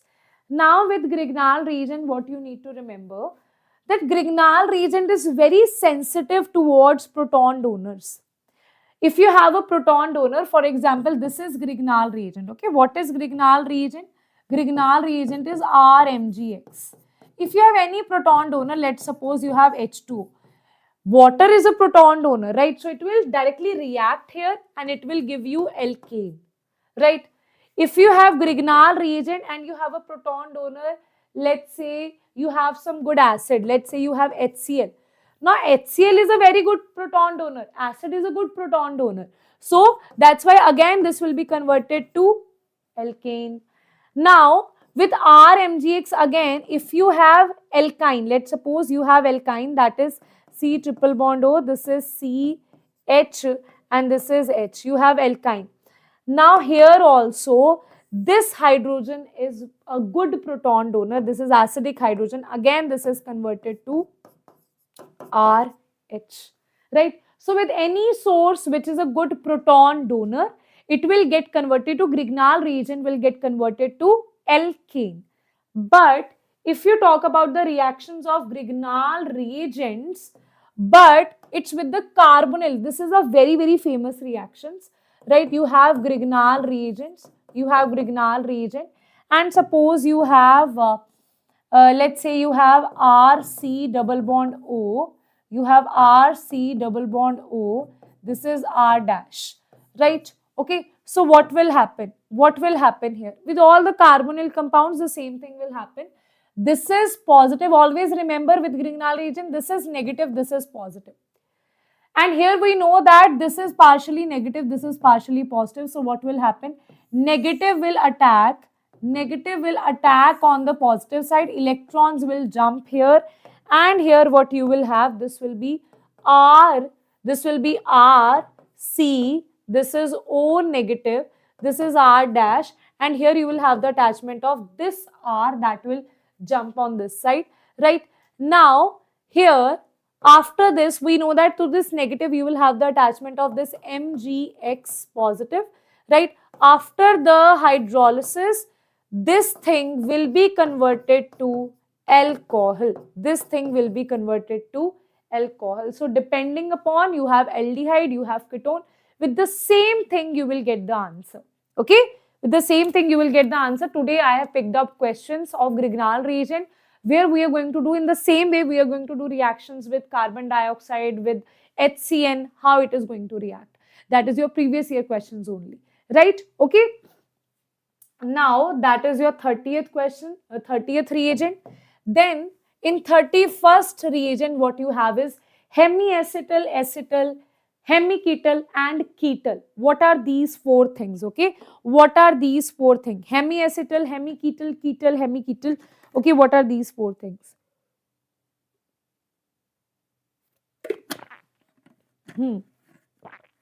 What are these four things, guys? See, if you talk about hemiacetal, you have a aldehyde, you are donating H positive. Just remember, when you give H positive, here you will have OH positive. Now, when an alcohol is getting attacked here, this will jump here. Basically, you just need to remember the final result. What is exactly hemiacetal? When you have the reaction of aldehyde with ROH. When aldehyde reacts with ROH, you have the formation of hemiacetal, where to one carbon you have the attachment of one alkyl group. one OH and one OR. That is called hemiacetal. Now, when you react with two molecules of ROH, then you will have the formation of acetal, which is having two OR groups here. On that carbon, you have one H, you have one R, and two OR groups, that is called acetal, right? Hemiacetal is one OH, one OR. Acetal is two OR groups. It is with the help of aldehyde. When one molecule reacts, we have the formation of hemiacetal. When two molecules react, we have the formation of acetal. This is what you need to remember, right? Now, what is hemiketal and ketal? When you have a ketone, okay, this is from aldehyde. From aldehyde, we are forming acetal. From ketone, we have the formation of ketal. When to the ketone, one molecule of ROH reacts, we have the formation of hemiketal. When two molecules of ROH will react, we will have the formation of ketal. Hemiketal, again, one OH and one OR you will have, but in ketal, you will have two OR, that is called ketal. Okay, got it? Yes. Now, that was about hemiacetal, hemiketal, acetal, ketal. Okay. Now, there is one more reaction that is given in your NCERT, right, regarding the ketal. So, basically, if you have a ketone and you have ethylene glycol, now what will happen? Water will be taken out from this side. Two hydrogen and water. So, water will be taken out, eliminated from this. And here you will have the formation of C, right? Basically, this is C. Here you have the double bond. To this double bond, you will have the attachment of these two R. This is CH2, this is CH2, this is R, and this is R. This is also called ketal. Why it is called ketal? If you see this carefully, this is nothing but this is OR group only. This is nothing but this is OR group only. That is why this is also ketal. Now, why this reaction is important to understand that these ketal, when you react ketone with ethylene glycol, you will have the formation of ketone, which will protect this C double bond O group. That is why it is acting as a protecting group, right? Ketal, when it is formed, it is going to protect the aldehyde or ketone. Because here we have the ketone, it is going to protect the ketone here, right? Okay. Okay, guys. Chalo. Next is cyanohydrin. This is 31st. So, this is 32nd question. 32nd is 32nd reagent. 32. Cyanohydrin. Very, very, very important. This is formed also with Grignard reagent and HCN. When you react HCN with Grignard reagent, right, then also you have the formation of cyanohydrin. And this is one more example of cyanohydrin formation. When ketone, it is reacted with KCN and H positive. You will have the attachment of this OK, right? Here you will have basically this CN. Basically what will happen, I'll just tell you. This is CN negative, this is K positive. It will attack here. The electrons will jump here and hence you will have the formation of this is R dash, this is O and this is K, this is CN. After the hydrolysis, you will have the formation of this OK will be replaced by OH. That is called cyanohydrin. Okay, that is called cyanohydrin. That is 32nd. Okay, now 33rd question. Now for this, you need to also visit my Telegram channel. Why? Because I am going to send you one full page of your NCERT, a table where based on this we will have different questions. Directly the questions are asked from there. What is semicarbazone, hydrazine, oxime, Schiff's base, DMG, different kind of questions can be asked just from this one topic, right? Okay, so basically here what you will have a ketone and you will have NH2Z here. Z can be anything. If this Z is hydrogen, it will become amine, right? Okay, it will become amine. Now, what is the thing here? That what will happen?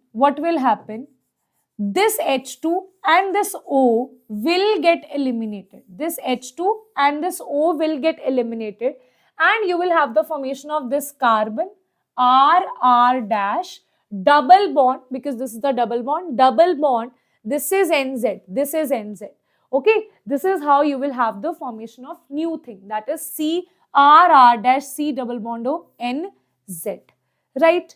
Okay, now guys, very important thing here, that for example, I am saying that you have NH3. Then what you will have the formation of CR R dash double bond N, and what is the value of Z here? Just Z will be hydrogen. So answer will be this. That is your imine will be the answer. Right? Okay, so there is a table in your NCERT, right, where everything is mentioned. I'll send you that table on the Telegram channel, right? That is t.me /Diksha Kaushal Chemistry. Diksha Kaushal Chemistry. So I'll send you that chart in the Telegram channel, right? And from there only you will get a lot of questions, right? You will see directly the questions are asked. Okay, got it? Yes, everybody. Now, next thing is very, very important reagents, very simple reagents. Can you see that? Okay, yes. Okay, Kasir Jain, I have already done distinguished test in the naming reactions. We have already done that, right? Now, Cl2N hydroCl, Cl3 or FeCl3, these all are the reagents that you are going to use on benzene ring, right? So, if you see Cl2N hydroCl, Cl3 or FeCl3 or FeCl2, this FeCl2 means Fe and with the Cl2. This is going to give you FeCl3 only, right? So here you will have the generation of Cl positive, that means X positive electrophile. If you are using FeBr3, then you will have the formation of Br positive electrophile. Now that electrophile is going to get attached on the benzene ring, okay, right? So that's why I have just written the reagents and the electrophiles corresponding to that. With this is a nitrating mixture with concentrated HNO3 and H2SO4. Nitration will happen. Electrophile is NO2 positive. This is your Friedel-Crafts alkylation. Here you will have the generation of R positive electrophile.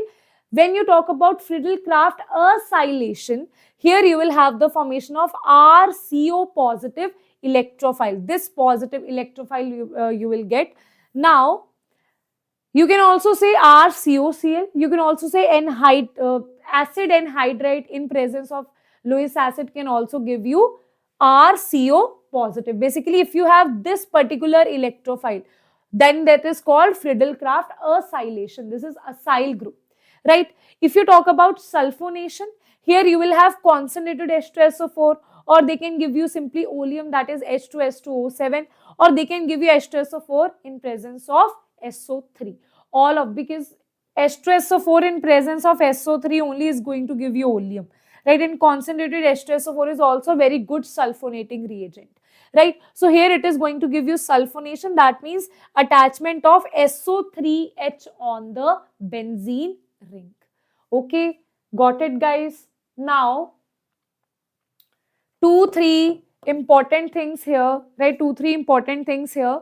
Now the question is, ma'am, will these react on the ortho position or the para position? That is the topic of GOC, right? That is the topic of GOC. That will depend on the mesomeric effect. Now I am going to teach you GOC in maybe in the next lecture, or maybe some other day I am going to teach you GOC. Then I will let you know. Basically, okay, if you want to know, then I can tell you this one thing, that in plus M effect, if on the benzene ring a group is attached which is having lone pairs, then it is going to show plus M effect. That means it will be ortho-para directing. Ortho-para directing group answers you will get. Ortho or para attachment you will get.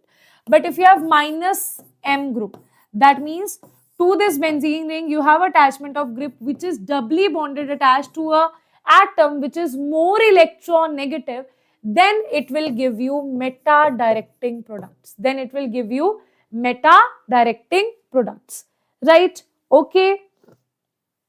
But sir, you will get the link for my live classes on my Telegram channel. There you can know that, okay, ma'am is live. And also I tell you live, and like if I'm going live today at night, right, then I'll tell you in the morning that I'm today going live. even the live event is on this channel 1 or 2 days before only, right? Okay, yes. After 1.5x speed, I am here. Very good. Now, Br2 and water. Now we are going to add, this was which number reagent? Any idea which number we have done? This is 13, sorry, not 13, 33. This is 34, 35, 36, 37, 38. Right? This is 39th. 39th. Now, bromination we are doing, but in presence of Br2H2O. That means bromine water. If you have a phenol, very important thing this is, okay? If you have phenol and you want to have a mono-substituted product, then what you will do, this is basically mono-substituted product will be formed. Either it will be ortho or it will be para, right? That means either it will be this one, either it will be this one, or it will be this one. Mostly para substituted product are more major product, okay? Para substituted are always the major product because of the symmetry, right? Now, here you can see that ortho and para product will be formed if you have carbon disulfide, a non-polar solvent you are using. But if you are using a polar solvent with Br2, that is bromine water, then you will get a tri-substituted product. Now, ma'am, why it is not giving us meta-substituted? Because OH is showing plus M effect. That means only ortho and para products will be formed. With CS2, it is giving mono-substituted ortho and para product. With water, it is giving tri-substituted product. Right? Okay. Next is, it's not a reagent. This is basically the property of the reagent only. Now with aniline, very important thing. With aniline, if you are using bromine water or you are using bromine with CS2, whatever you use with aniline, you will always get tri-substituted product. You will always get tri-substituted product. Now a question has been asked in your NEET exam that in aniline, if you want to get mono-substituted product, you don't want, here so it is easy to get mono-substituted product. You just need to add CS2. Right, you will get mono-substituted. But here the problem is how to get mono-substituted product here. Right, this is the biggest problem, how to get mono-substituted product here. Right, so we will do acetylation, and here we have our next reagent, that is acetylation, from where the questions are asked. That is acetylation. Now, acetylation is when you add acid anhydride in presence of pyridine. So what will happen? This one hydrogen here will be replaced by CO. What is acetyl group? Acyl group is COCH3. So one hydrogen is replaced by COCH3, right? So when this one hydrogen is replaced by COCH3, we will have this particular answer. Acetylation has happened. You can write here acetylation. Acetylation. These are the reagents for acetylation. Now, what is the effect here? Now, acetylation, see, if you compare, very important thing I am telling you here, this is NH2, this is OH. Why OH can give us mono-substituted, but aniline will not directly give us mono-substituted product? The reason is their electronegativity. Nitrogen has one lone pair, it has two lone pair. But nitrogen is very simple, very innocent person. He'll like, okay, I can donate my electron, I am very sweet. Right? It's like a middle class person who himself doesn't have any money, but he's able to donate. Why? Because he is good at heart. But this is a clever, rich person who has a lot of money, but it is very clever. He doesn't want to donate, right? It is donating, but it is very resistant towards donation. Very resistant, and I don't want to donate, right? That's why the electron density is more on aniline, right? And that is the reason tri-substituted product is formed. And we need to just decrease the electron density there. Now, if instead of this NH2, you have C double bond O, CH3. We know na, this carbon, this oxygen is very electronegative. It is going to take away electron from this side. It is going to take away electron from this side. That is why this COCH3 has electron withdrawing effect. That means if this is innocent, it's like a husband who is very innocent, but the wife is very clever. Right? So you must have seen those couples where the husband is very innocent, the wife is very clever, or the wife is very innocent, the husband is very clever. Now, what will happen here? He was innocent, nitrogen was innocent, but COCH3 is not innocent. It is like, why you are giving so many electrons to them? Don't give electrons to them. So it will not be able to give the electrons to them. Now what will happen? The electron density on that ring will decrease, and because of that thing, what will happen? It will give mono-substituted product, that is only at para position. After this, when you are adding Br2 in presence of CH3COH, only at para position you will have the attachment of Br. And after doing the hydrolysis here, you will get the mono-substituted aniline. Got it? Yes. Okay. Chalo. Okay, got it?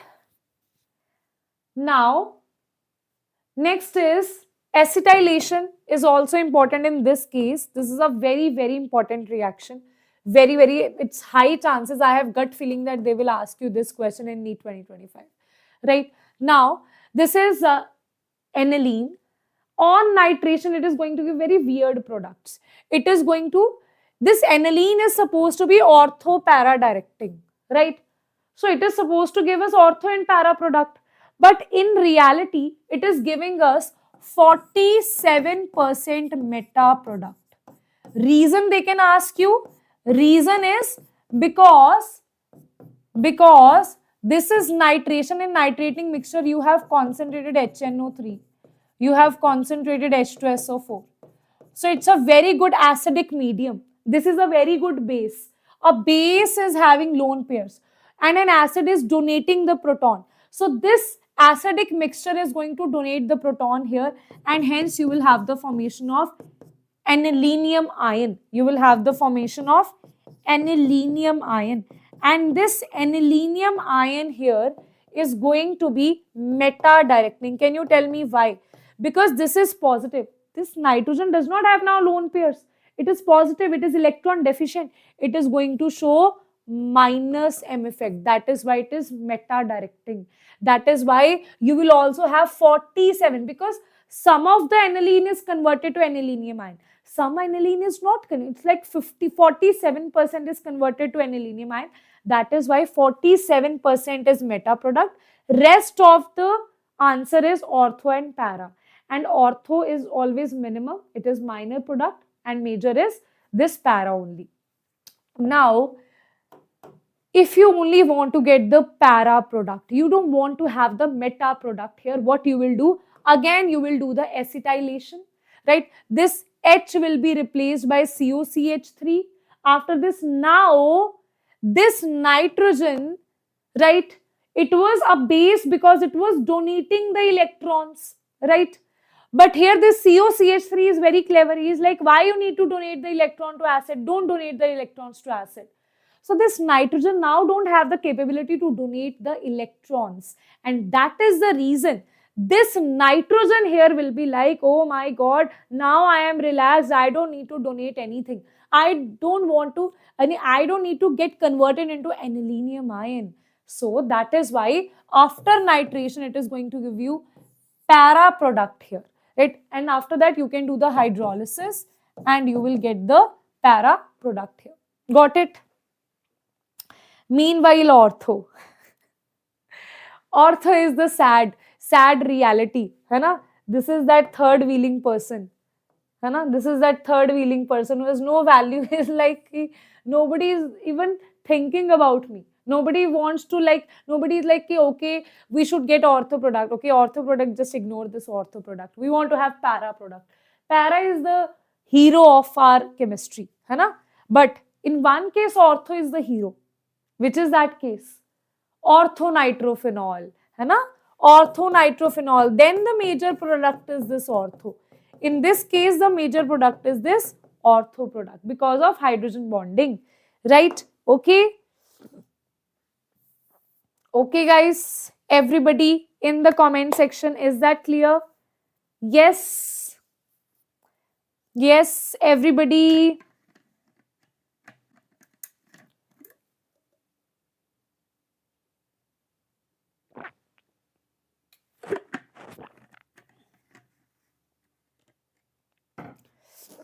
Okay. I think that's it. There is just one more reaction. This is 42nd reaction. Last reaction of today, because after the break, we are going to start with the questions only. Right? Okay? After the break, we are going to start with the questions. Right? Okay, guys? So, here you have disonium salt that is going to, if you want to convert disonium salt, that is prepared by aniline. Do you remember this? This is prepared by aniline. Do you remember the reagents here? What was the reagent? The reagent was HNO2, or they can also give you NaNO2 with HCl at 0 to 5 degrees Celsius.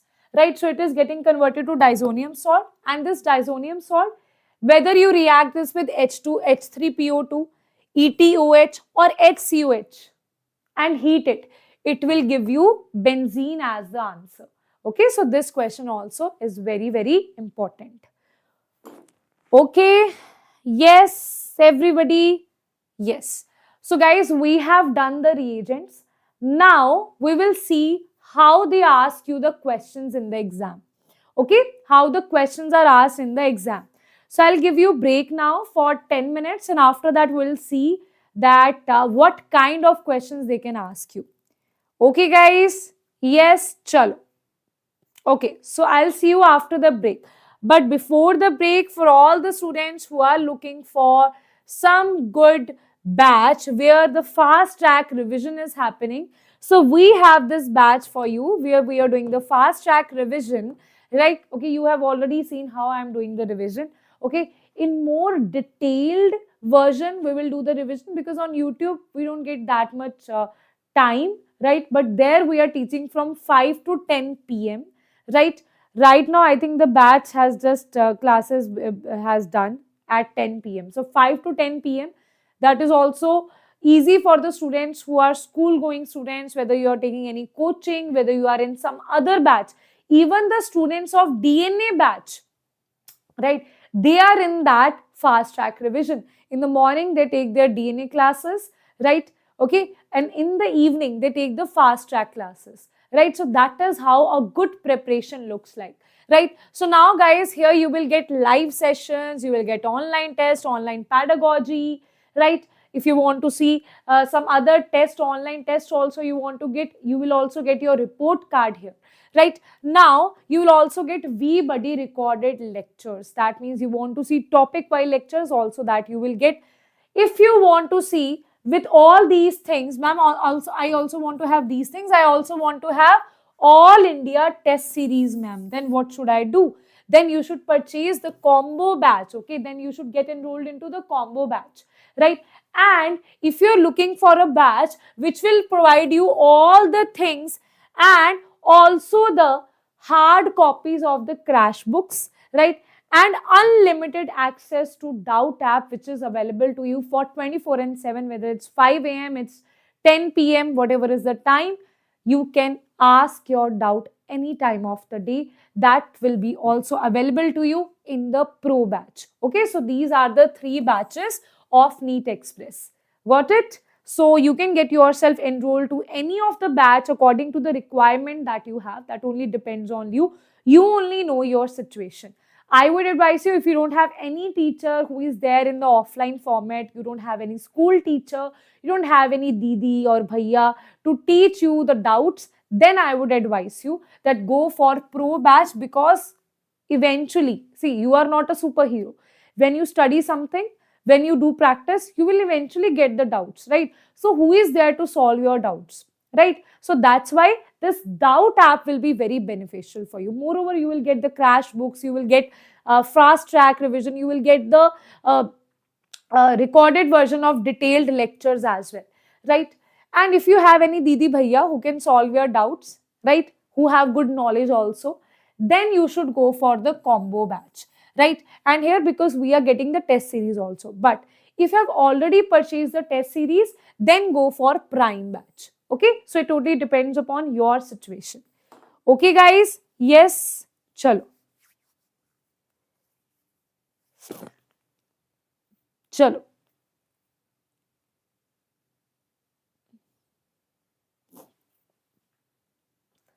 Now, I'm going to give you break.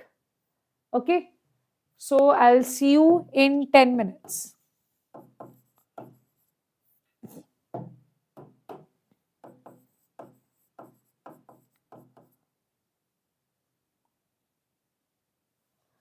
What is the time? The time is 10.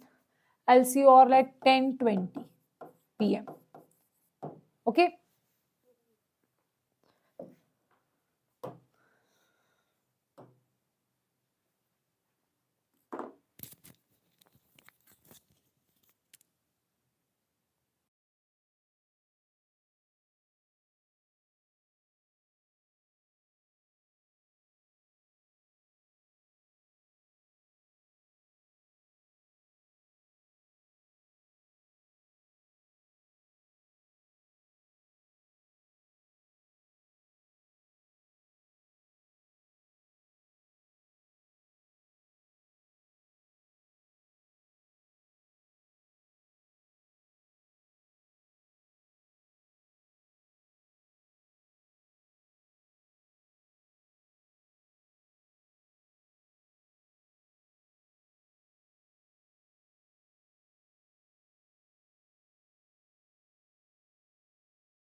Hello, hi everybody. So I am back.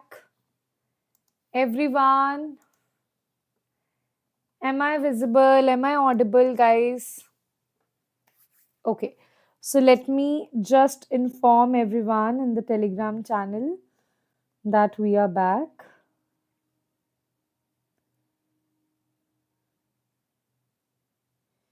It's so cold here now. I'm not even able to type.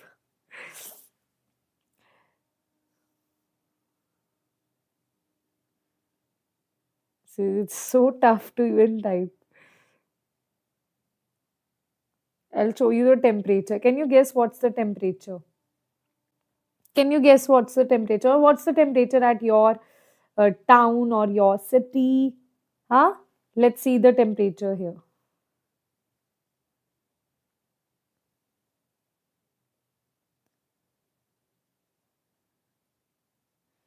Mine to is 11 degree. Mine to is 11 degrees. Still the temperature is okay. Same here, ma'am. Very cold, but still have my AC. My AC is Bhagwan ka AC. I to have 11 degrees. Chalo. Okay. It's cold in Tamil Nadu. 28 degree. -1 degree where you are living. Canada or Australia? 9 degree. Where you are living, Wilson? 9 degree. Oh my God, that's very cold, huh? 9 degree. Oh my God. Chalo. Now let us complete this. Let us finish and let's start with the previous year questions here. Right? So let us start that. The first question on your screen, guys. Are you all ready for this? Yes, 9 degree 20. I think now everywhere in India it's cold only, है ना? It's cold only. Yeah, my to hands are like literally thanda, completely cold. So in me 20 degree. Okay, chalo. Now let us solve the questions here. The first question is the major, it's saying that 2021 question, the major product of following chemical reaction. So what they are telling you in this particular thing. So, sometimes when I am writing the reagent, some of the reagent I have missed also. So those reagents I will cover in these questions. Okay, that is why these questions are important for you. Now we have HBr. Now we know that HBr, when it's used simply, we use Markovnikov rule. Markovnikov addition means to the alkene, the negative part will be attached to less number of hydrogens, right? And the positive part to more number of hydrogens. But when you have HBr with peroxide, then negative part is attached to more number of hydrogens, right? So this is what we are going to write here, that you have this double bond will break, this negative, this is positive, this negative part is going to attach to more number of hydrogens here. Reason is this peroxide here, right? Reason is this peroxide, that is R2O2, that is present here. So in presence of peroxide, it is going to follow the free radical mechanism and hence anti-Markovnikov rule. So answer is going to be A is the correct answer. Very good, everybody. A is the correct answer here, right? Next question is the alkane. Now they are saying the alkane that gives only one monochloro product on chlorination. It is only going to give you monochloro product on chlorination with Cl2 in presence of diffused sunlight. This is 2019 question, okay? Again, latest question. So can you tell me what is the mechanism here? Cl2 in presence of H mu. This is alkane. I told you whenever you have alkene and you have Cl2 and H mu, you will use allylic substitution, right? But when you have alkane, then you are going to do simple substitution, right? So here monochloro product only give monochloro product. So when you see, that means all the hydrogens are going to be of one type only, right? So if you talk about let's talk about 2,2-dimethyl. Let's draw all the structures here. First is 2,2-dimethyl butane. 2,2-dimethylbutane means CH3 will be present here, this CH3 present here, this CH3 here, 1H here, 1H here. Here you will not get monochloro product. One hydrogen type is this. This is one hydrogen type. Other hydrogen type is this. Now these pink hydrogens and these blue hydrogens, they are different. Okay. So if you replace this pink hydrogen, you will get a different product. If you replace this blue hydrogen, you will get a different product. So it is not monochloro. You will get two different products, right? Okay. So we want monochloro product, right? So this is not the answer. Now let us see the next one. Next one is if you see neopentane. What is neopentane? This is neopentane. I think neopentane will give you the required answer, because all hydrogens are same only. All hydrogens are same only. Even if you replace any of the hydrogen, you will get the same answer, right? 2,2. Oh, sorry. 2,2-dimethylbutane. Chalo, let us see 2,2-dimethyl. Still the answer will be neopentane only. Let's draw 2,2-dimethylbutane. This is 2,2-dimethylbutane. Here though it's even three kind of hydrogens you are having. Here though you are having three kind of hydrogens. One is this kind of hydrogen. Other is this hydrogen.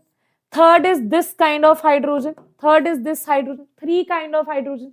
Three mono product will be formed. So definitely this is not the correct answer. So answer is neopentane, because neo means 3-methyl group on 1 carbon.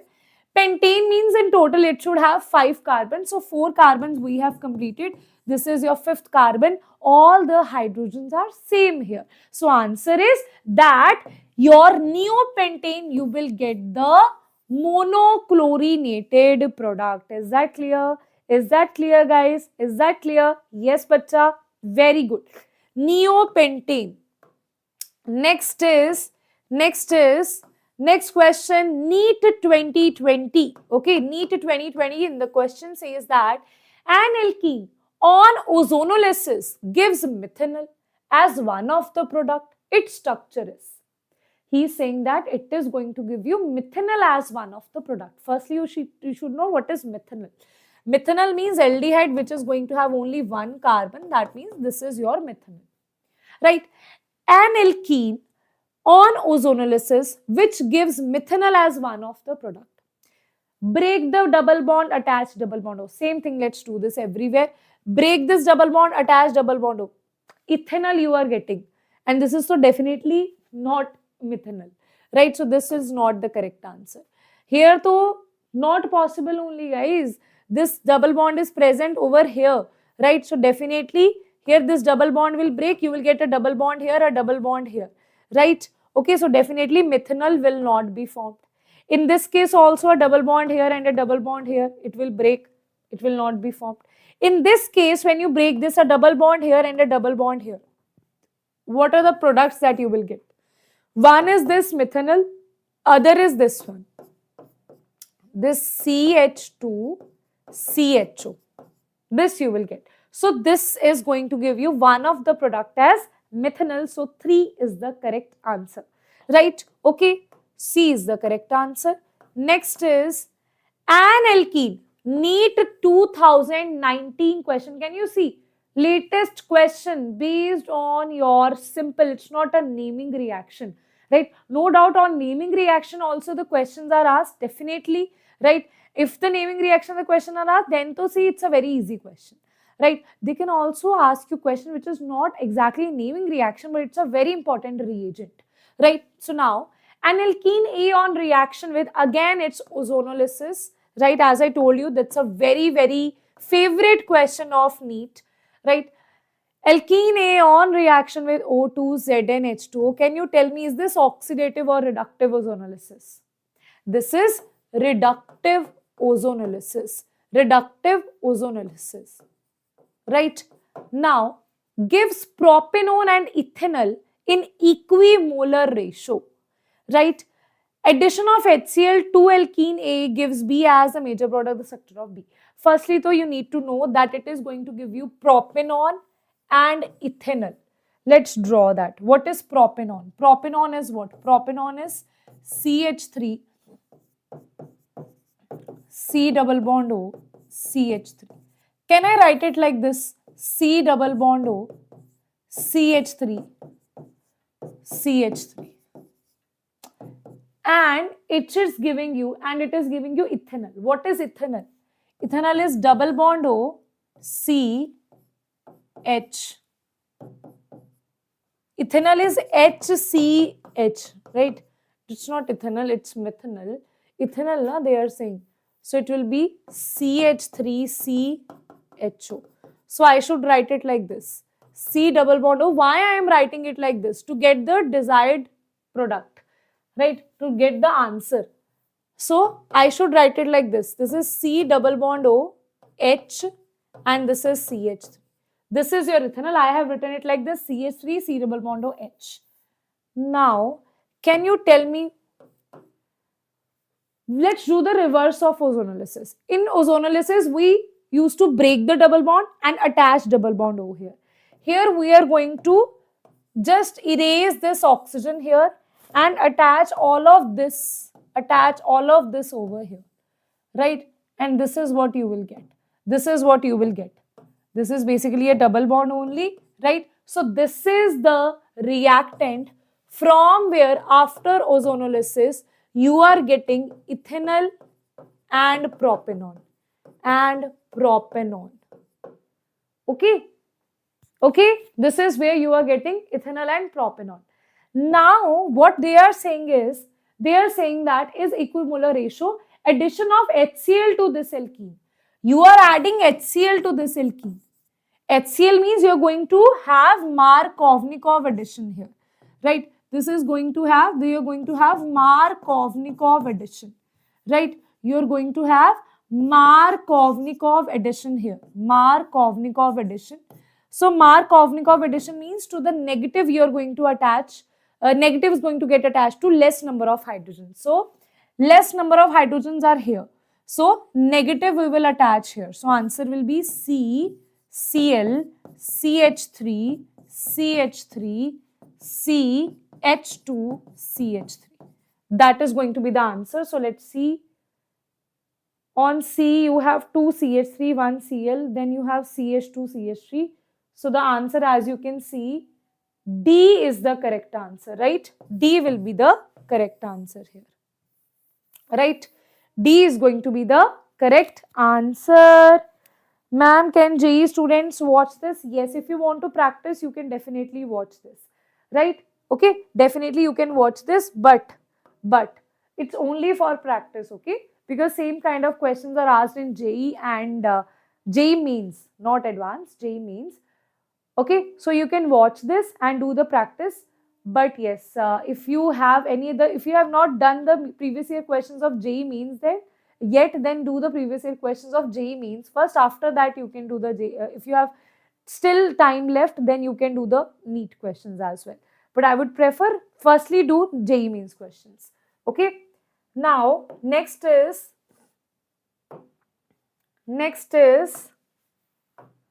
question is, the compound that will react most readily with gaseous bromine has the formula. Gaseous bromine. The compound that will react most readily with gaseous bromine has the formula. Which compound will react readily? So this is basically your alkene only. This is CnH2n, right? So this is C2H2, this is ethyne, this is CnH2n, this is alkane, right? This is this is again alkene, right? This is also alkene or cycloalkene, this is alkene or cycloalkane. This is definitely, wait a minute, this is alkyne, this is alkyne.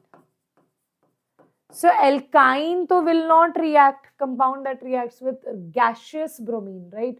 So alkyne to will not react. Then you have the choice of alkene, right? You have the choice of alkene and you have one choice of alkene This is CnH2n and this alkene. So if you talk about this alkene, this will be double bond C. This is CH3, CH, CH2. 2, 3, 4, 5, 6.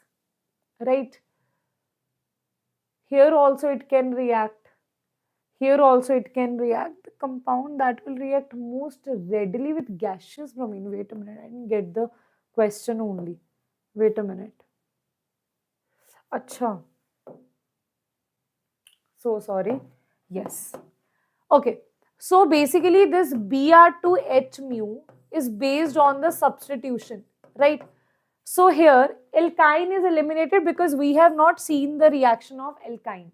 We have seen the substitution with alkene and allylic alkene, right? These are the two compounds which can give substitution reaction with free radical mechanism. Now this is to eliminated. Here what kind of alkene you will have? This kind of alkene. Here what kind of alkene you will have? 1, 2, 3, 4, simple. This is CH3, this is CH2, CH2, this is CH3. Here what you will have? This is C2H4. So this is your C double bond CH2, CH2. Now let us see what kind of free radical will be formed. If you lose one hydrogen from here, this free radical will be formed. If you lose one hydrogen from here, this free radical will be formed. If you lose hydrogen here, this free radical will be formed. This free radical is vinylic free radical, which is the most unstable free radical, right? Okay. This free radical is stabilized by resonance. Okay. And this, if we don't have the, if this was not the option, if they would not have given us the option of allylic, then I would have choose this, right? But now because they have given me this option, which is showing the resonance, so that would be more stable here because of the resonance. So answer will be A is the correct answer. Okay. So H mu, basically you just need to remember that free radical mechanism is happening here, right? Okay. Chalo. Next question is, in the reaction, they are saying that in the reaction with HCl, alkene reacts in accordance with Markovnikov rule to give a product 1-chloro-1-methyl cyclohexane.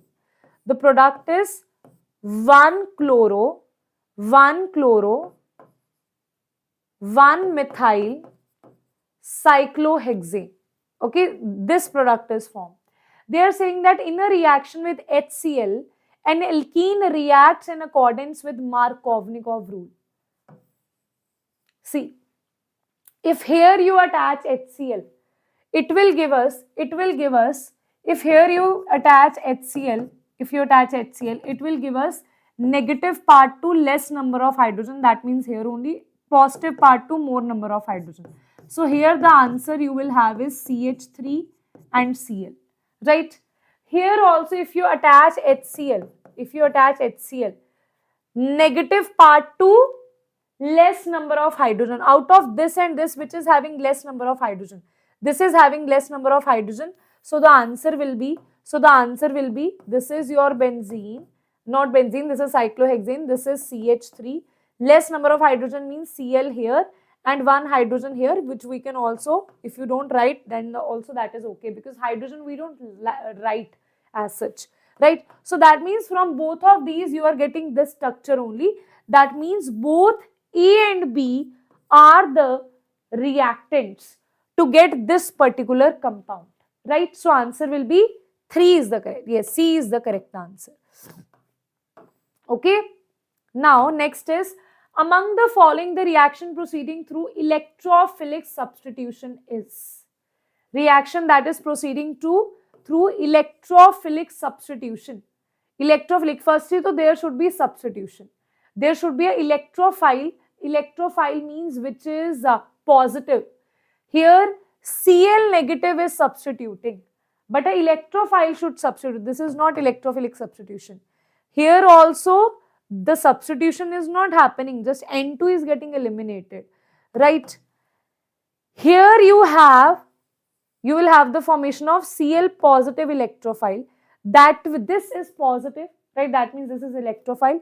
it will get substituted on the benzene ring. That means this is called electrophilic substitution. Here also double bonds are breaking. So that means this is addition reaction.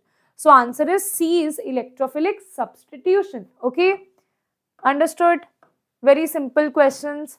Next is, which of the following sequence of the reaction is suitable? NEET 2022 question, guys. This is NEET 2022 latest question. Okay.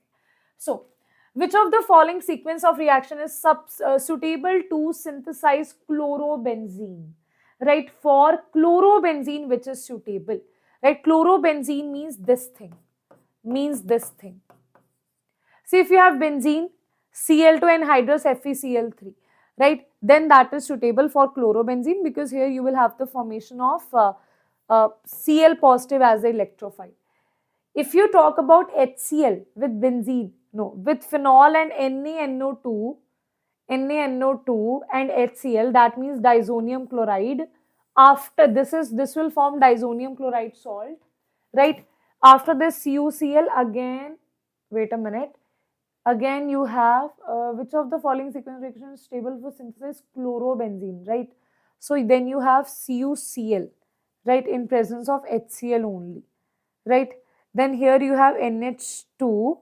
Then when you heat it, right, when you heat it, wait a minute, when you heat it, this is HCl, right, then you heat it. This is also not giving us the answer. NaNO2 HCl and CuCl, है ना? This is going to give you the Sandmeyer's reaction with no. Here you should have aniline. If they would have given you aniline here, then that is possible. With aniline you have disonium chloride, right? Then you could form disonium chloride, and after that you can have Sandmeyer's reaction. But here they have given you phenol. So this is also eliminated. So answer is A is the correct answer. Okay, got it? Yes. Yes. Very good. No, Sandmeyer's will not happen here. If this would have been aniline, then Sandmeyer's would happen. Right? This is phenol, so it will not occur. Right? Next is, yes, the temperature is very low. That's why my hands are a little bit shivering also. Right? So the major product formed in, this is dehydro, okay? This is dehydrohalogenation. This is dehydrohalogenation. The major product, NEET 2021 question, the major product formed in dehydrohalogenation reaction of 2-bromopentane. So you have a pentane here, right? On second position you have bromine, is pent-2-ene. The product formation is based on, they are saying this is the thing you are going to get, okay, CH2, this is CH, bromine will be eliminated from this side. They are saying you are getting 2-pentene. That means hydrogen is getting eliminated from this position. That means you are getting more substituted product. Here you have 2 alkyl groups. What if you had the same thing, right? So what if you had the same thing here?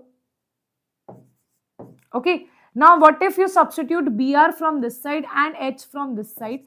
Then you will get a double bond here. Now this is having only one alkyl group. This is not Sedzev, this is Hoffman product, right? So when you have more substituted product, which is this one, then that is your Sedzev product, okay? That is your Sedzev product. So answer is A is the correct answer. Next we have NEET 2020 question, okay guys, latest questions we are doing, latest. So, elimination reaction of 2-bromopentane to form pent-2-ene.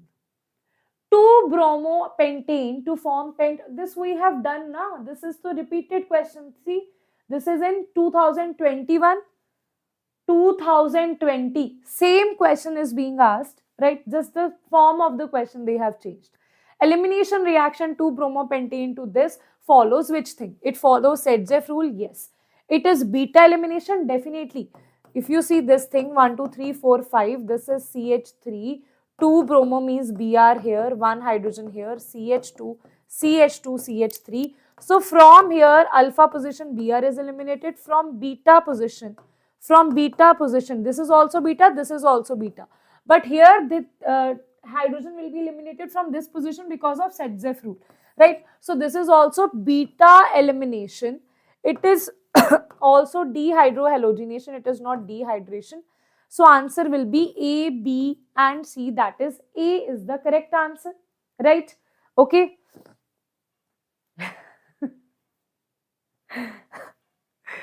हाँ, Setzeff लिखने का तरीका थोड़ा casual है. Now, memers, this generation, you are like totally memers, huh? Carry-Minati generation.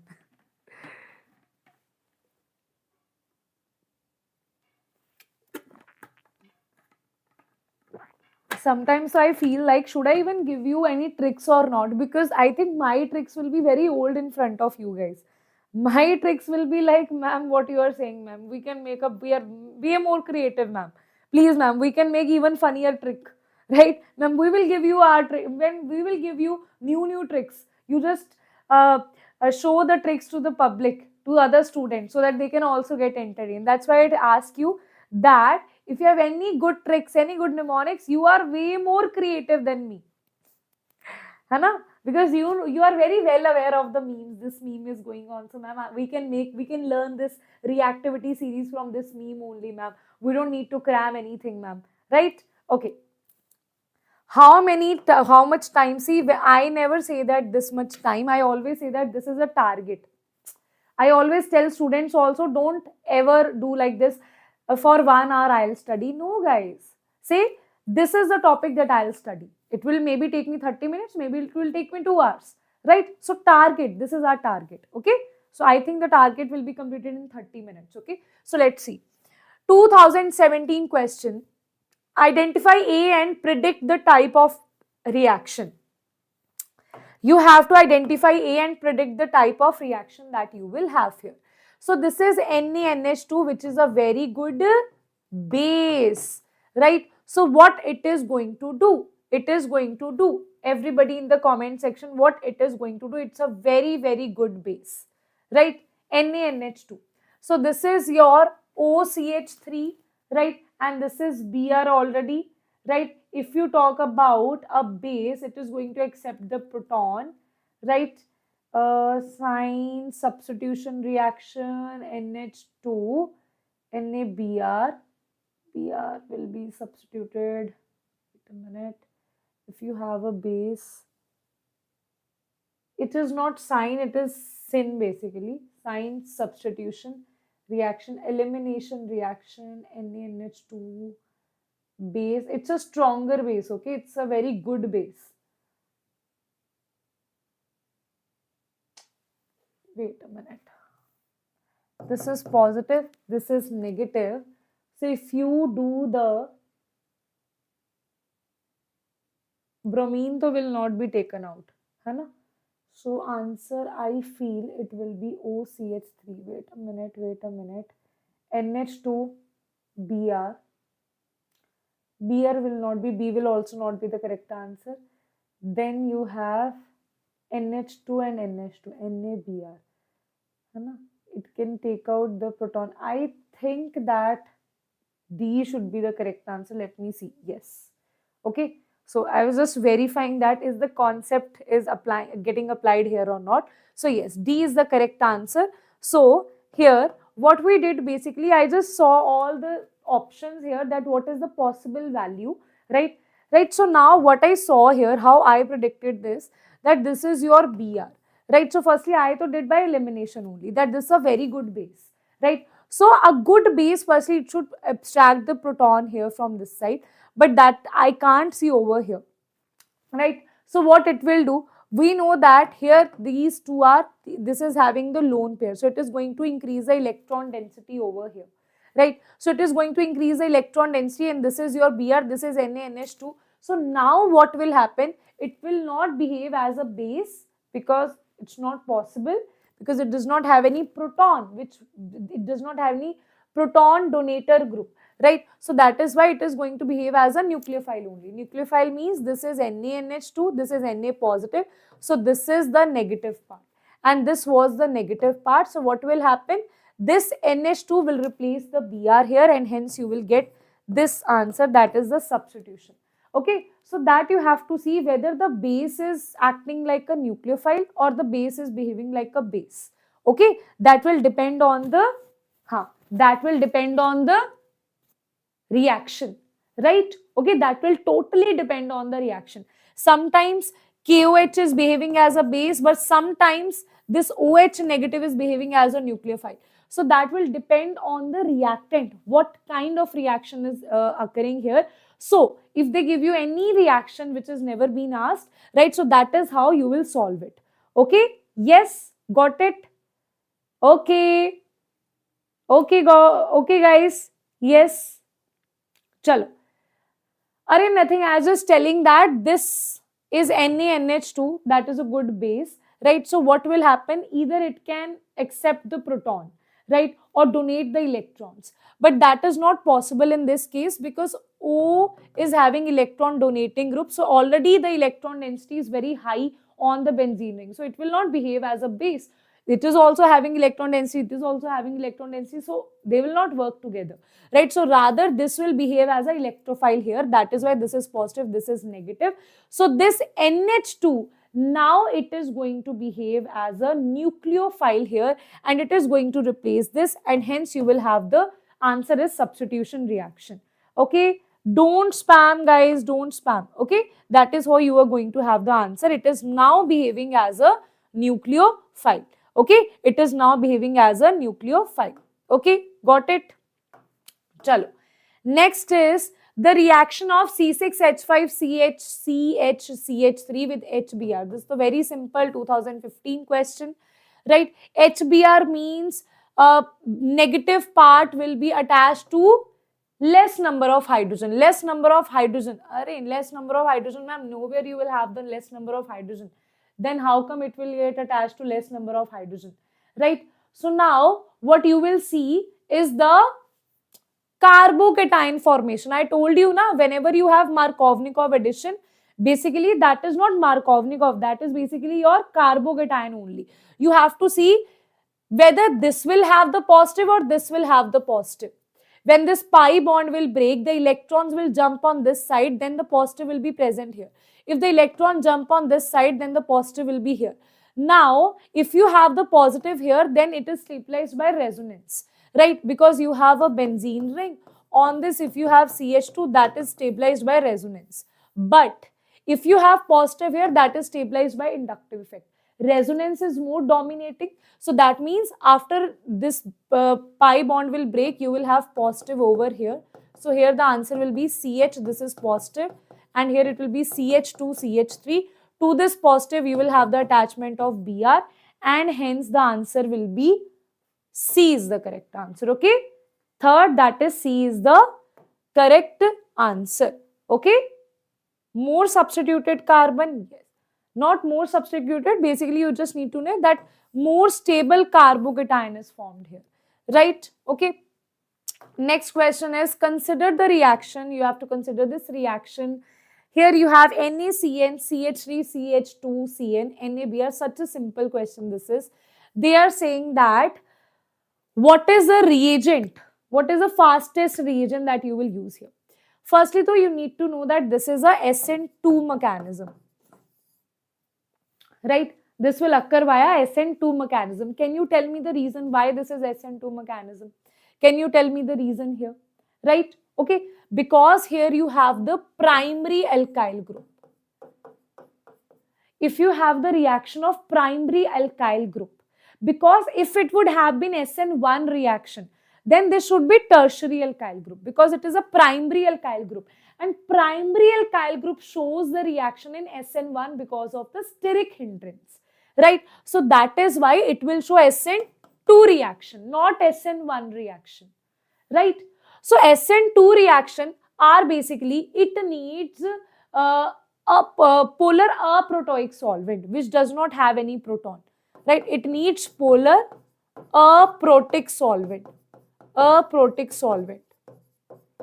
SN1 will need polar protic. SN1 will need polar protic.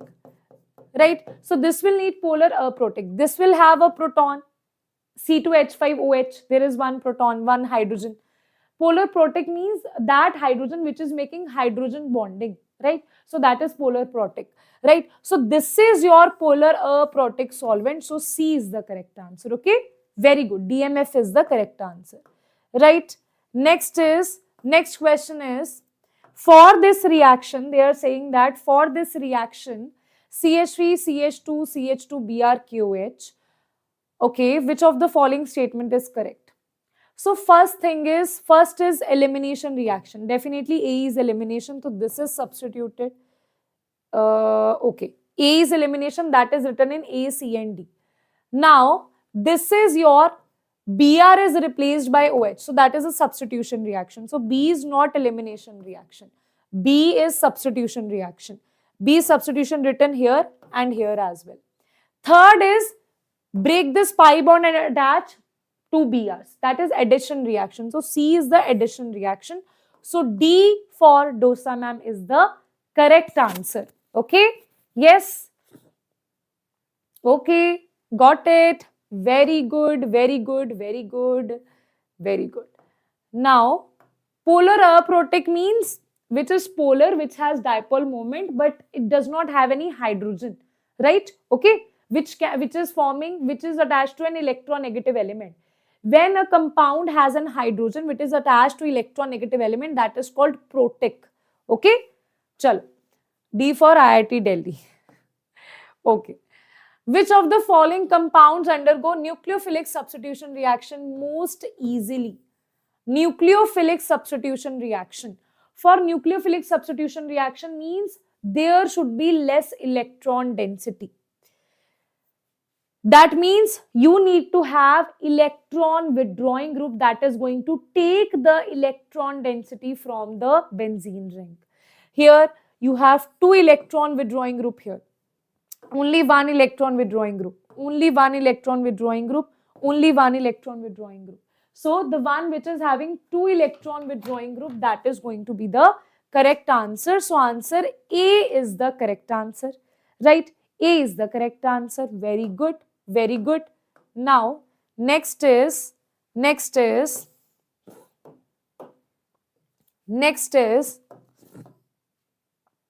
reaction between acetone and methyl magnesium. This is NEET 20 question, 2020 question.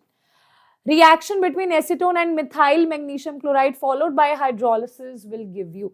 So you have acetone and methyl magnesium. Methyl magnesium means CH3MgCl plus you have acetone, that means CH3 C double. I told you na, these Grignard reagent questions are very, very important, right? So here you have this negative, this positive, this is negative, this is positive. So what will, ulta I have written, this is positive, this is negative. So what will happen? It will get attached here and the bond electrons will jump there. So you will have C is getting attached to CH3 here. This CH3 is already present here and this CH3 is also present here and it will give you OMgCl. After hydrolysis, this MgCl will be converted to H. So basically you are getting tertiary, right? Or you can see isopropyl, not isopropyl. This is not isopropyl, right? Because here you are getting isopropyl means to that carbon you should have two methyl groups, okay? So this is not isopropyl. Secondary butyl. Secondary butyl means to the OH is attached to that carbon which is further attached to 3 carbons. So this is not secondary butyl, it is tertiary butyl, okay? It is tertiary butyl alcohol. Sometimes students mistake this by isobutyl also. Arey, how come this is isobutyl? Butyl means, iso means you should have only 2 methyl groups attached to carbon. So this is not isobutyl, this is tertiary butyl, okay? So answer is C is the correct answer. Next is the structure.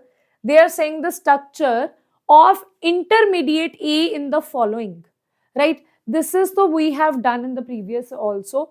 I think by mistake I have taken this question here. This is cumene process that we have done in naming reaction as well.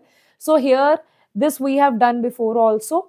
This bond will be formed where you will have the peroxide linkage. So C is the correct answer. This we have done in naming reactions, okay? So this is cumene process. You can watch that video and I have explained that in detail, right? Okay, chalo. Next is when vapors of secondary, we are saying that when vapors of secondary alcohol is passed over heated copper, very important, copper, red hot copper. Now they are saying vapors of secondary alcohol. 2-degree alcohol, what it is going to give us? 2-degree alcohol, guys.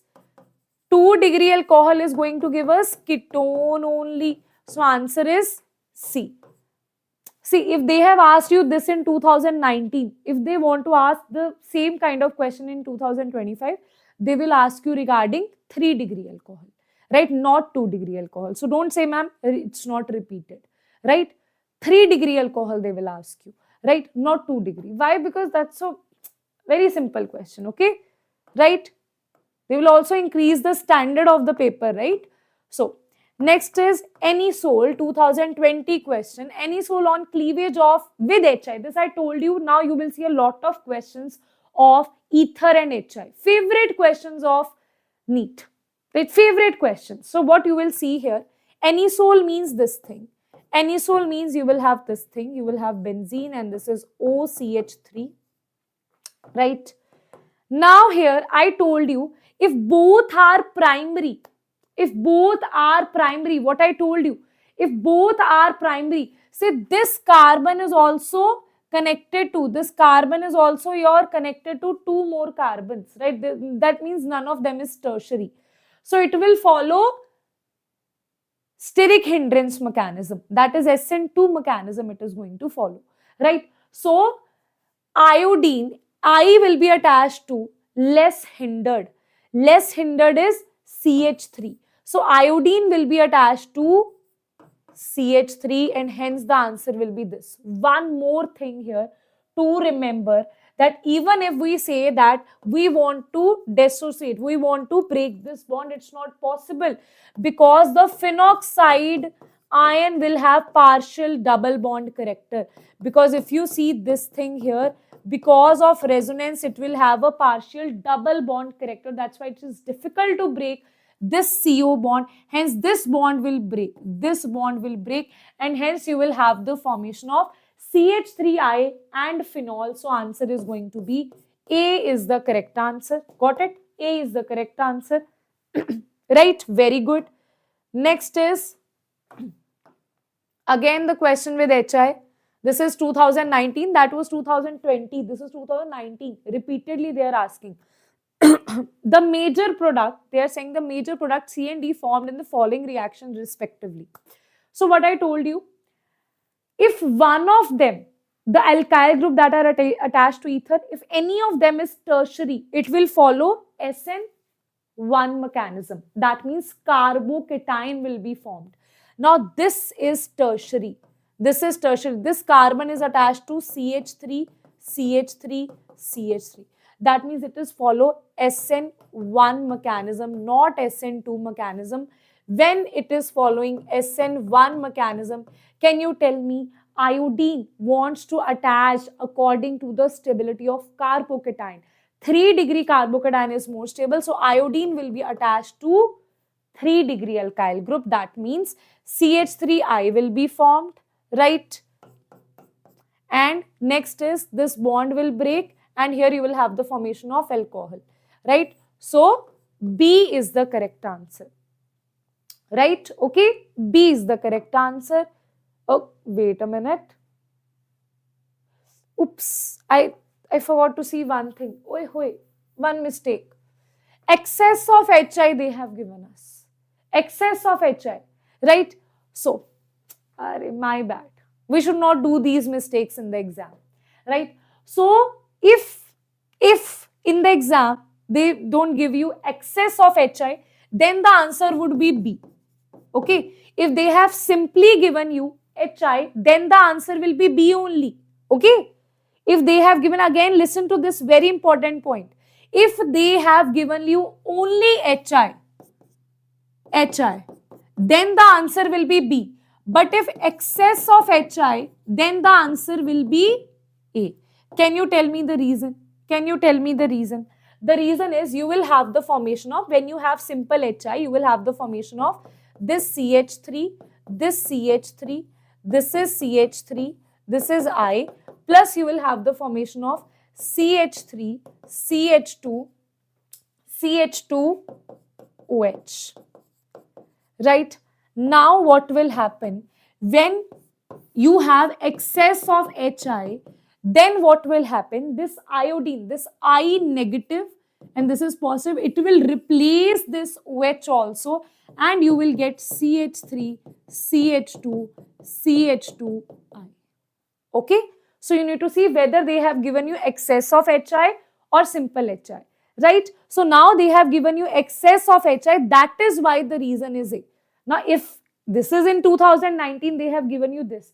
What if in 2025 they ask you the same question, but they don't ask you excess, they ask you simple HI, then the answer will be B. Okay, got it? Yes guys, got it? So you need to know all the version of this question, okay?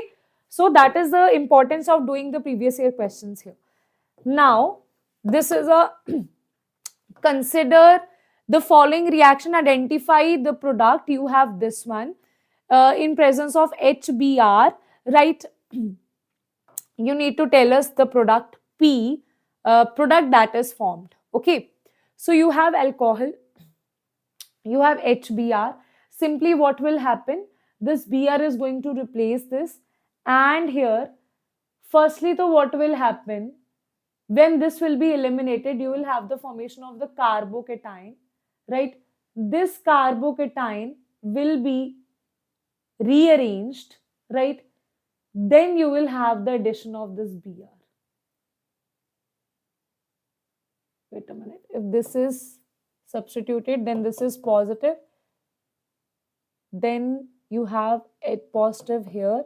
Then this will become CH2. And then you will have Br, then it should be CH3, CH2. I think D should be the correct answer. Yes. Chalo. Now let us see the what is the method that you should follow, right? So now first thing is you have HBr here. What HBr is going to do? Firstly, it is going to make the carbocation. Basically, it's Markovnikov only. But here, what we are doing, here we are firstly making the carbocation, right? Whenever we were adding HBr, right, I was telling you that firstly carbocation will be formed. If you have a alkene, then pi bond will break, then you will have the formation of carbocation. Here you don't have alkene, you have simple alcohol, then here also carbocation will be formed. This OH will be eliminated. Here the carbocation that is formed is this CH, this is CH3, this is CH, this is CH3. Why this is asked in NEET 2023? Because here you will have the rearrangement of carbocation, right? That means hydride shift, you will see. Hydride, this hydrogen will be shifted here. Basically, this thing will happen. This is hydrogen, right? This hydride shift will occur here and you will have the formation of C positive, CH3, CH3, CH2, CH3. Then you will add the Br negative. Then if I add the Br negative, then I will get this as the product. This as the product. Right? Br negative will be attached here. Answer will be D is the correct answer. Okay? Yes? Okay? Huh. Got it? Yes, everybody? Okay? So carbocation is the main thing here. Right? You should not just replace this BrOH with Br. Right? Okay? Chalo. Next question is, okay, rearrangement of carbocation. That is the main part. Chalo. Next is NEET 2020 question. This is you have CH3Br, then you are doing the hydrolysis, then you are doing the reduction in presence of ether. Okay. Now, firstly, though, you have CH3Br. So, what will be formed? CH3CN will be formed, right? Because this is a ionic compound, right? So, to this negative, this will attach, right? CH3Cl. After this, you are doing the hydrolysis. When you do the hydrolysis of C triple bond N, today only I told you, right? When you do the hydrolysis of C triple bond N, you will get CH3C. This will be double bond O, and this is NH2. This you will get, right? This you will get.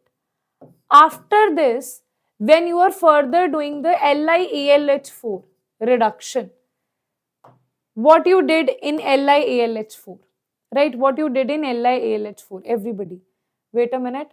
You have done the further hydrolysis also will be needed, na?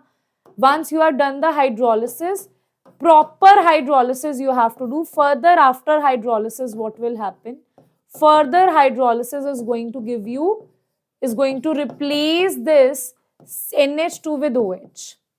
Now, on reduction with LiAlH4, right? This will be converted to alcohol. So, answer will be CH3CH2OH. So, answer will be ethyl alcohol. So, D is going to be the correct answer. Okay? Got it? Okay. Got it, guys?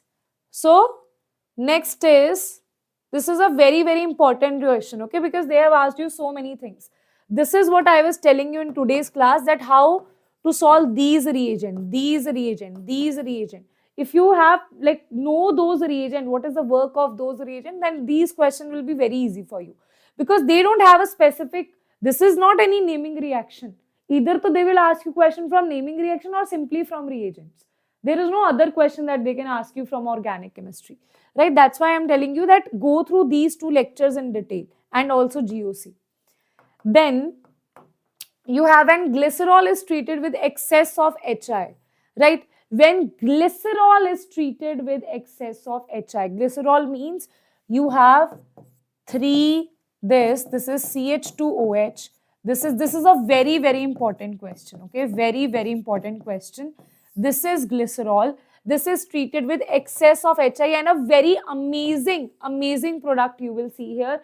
Though this question is asked in 2010, but if I say that, chances are that exact question they can ask you in the coming years, maybe NEET 2025. Exact, because it's a very good question, okay? It's a very good question. So I'll show you how to answer this, okay? So it's a series of reaction that you will see here. So firstly, what will happen? This HI is going to replace the OH here, and all the OH will be replaced. Then what will happen? Then H and I will be substituted from this side, right? That means one H is substituted, not substituted, that means eliminated. I and I is eliminated, so it will be double bond here. Now, we are saying that we are having, see, in the reaction medium only what will happen? You will have I2 also, you will have HI also. So now what will have? So basically, this I2 will be eliminated from this side, right? Now, excess of HI, that means I don't know how many molecules of HI I have. Now, this HI is again added, but according to Markov-Nikov rule. Negative part to less number of hydrogen means negative part here and positive part here. Now again I2 is eliminated from this side, right? Now again HI is added according to Markov-Nikov rule. That means to this negative is added to less number of hydrogen. And in the end you will have this as the product. A very, very important question. Okay, a very, very important question. If they ask you this, they will not even mold this. As it is, they will ask you the question, right? Okay, so answer is yes. So answer is 2-iodo-propane, right? Okay, next question is ethylene oxide. Ethylene oxide, when treated with Grignard's reagent, it yields, right? So if you have ethylene oxide, it will yield which thing, right? So firstly, ethylene oxide you have, right? Okay, yes. Chal. Now it is going to give you Grignard reagent, that is MgBr. Which Grignard reagent? Simply they are just asking you if you have R, simply any R here, right? Then see what will happen. This is negative, this is positive, right? This is negative, this is positive. This negative is going to attach here. So this will be CH2, CH2, this is R, and positive is going to attach there. So it will be OMgBr. After hydrolysis, this will be OH. So it is going to give you primary alcohol. So answer will be A is the correct answer. Okay, A is, you just need to know the property of Grignard reagent. Grignard reagent, the property is that always negative, positive, negative part will attack on the electrophilic, on the center which is electron deficient, right? And hence the electrons will jump here, you will have a negative charge here, and that's it. Okay, yes. Chal. Now, next is N-propyl, 2002 question. N-propyl and isopropyl alcohol can be chemically distinguished by which reagent? See, N-propyl alcohol is 1, 2, 3 and this is OH, and isopropyl is CH3 here, CH3 here, this is OH, right? Anybody in the chat box?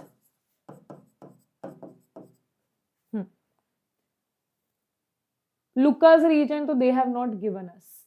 PCl5 reduction, so definitely not. Ozonolysis will also not. PCl5 will also not. Oxidation with potassium dichromate. Now I'll tell you how this is going to tell you.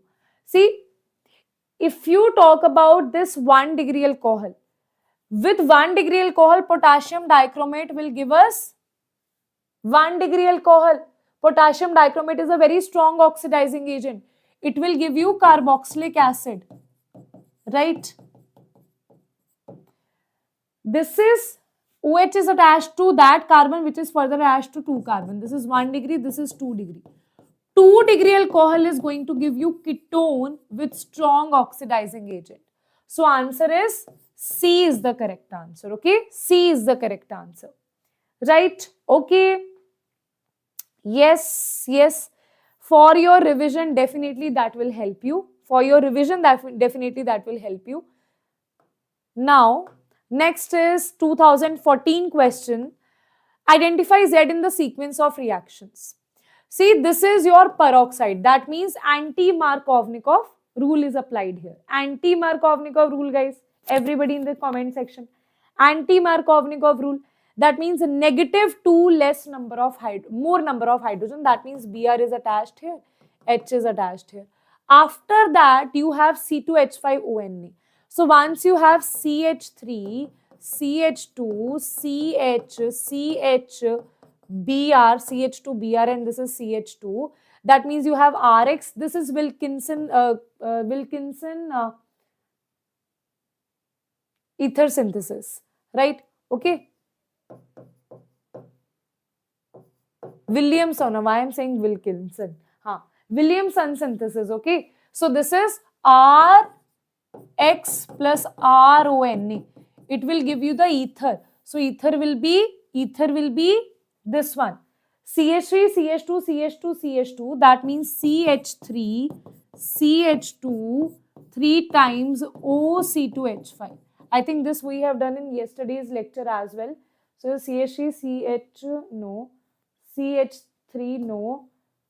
CH2, CH2. So answer will be A. This is the correct answer. A is the correct answer here. Next is, among the following ethers, the one which will produce methyl alcohol on treatment with hot concentrated HI. See again, hot concept, favorite question, hot concentrated HI. HI, everywhere you will see.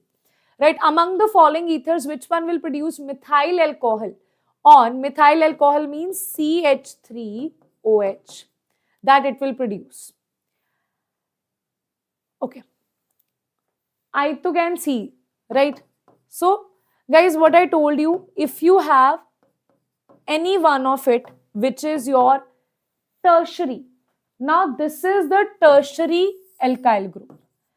This is primary alkyl group. Whenever one is tertiary, one is primary, the answer is SN1 mechanism. That means carbocation is formed. That means iodine is attached to more stable carbocation. That means this one. So here you will have, they are saying that methyl alcohol, no? So here you will have CH3, CH3, CH3, I as the iodine part, RX part, and here this will be CH3OH, that is methyl alcohol. So answer will be A is the correct answer, right?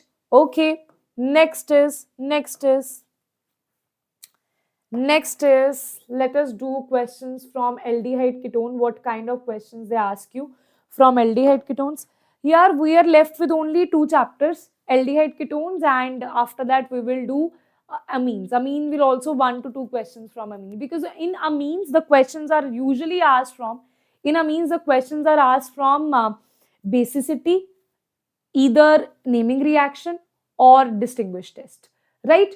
General reactions are very less in amines. Okay, so firstly let us see the answer here.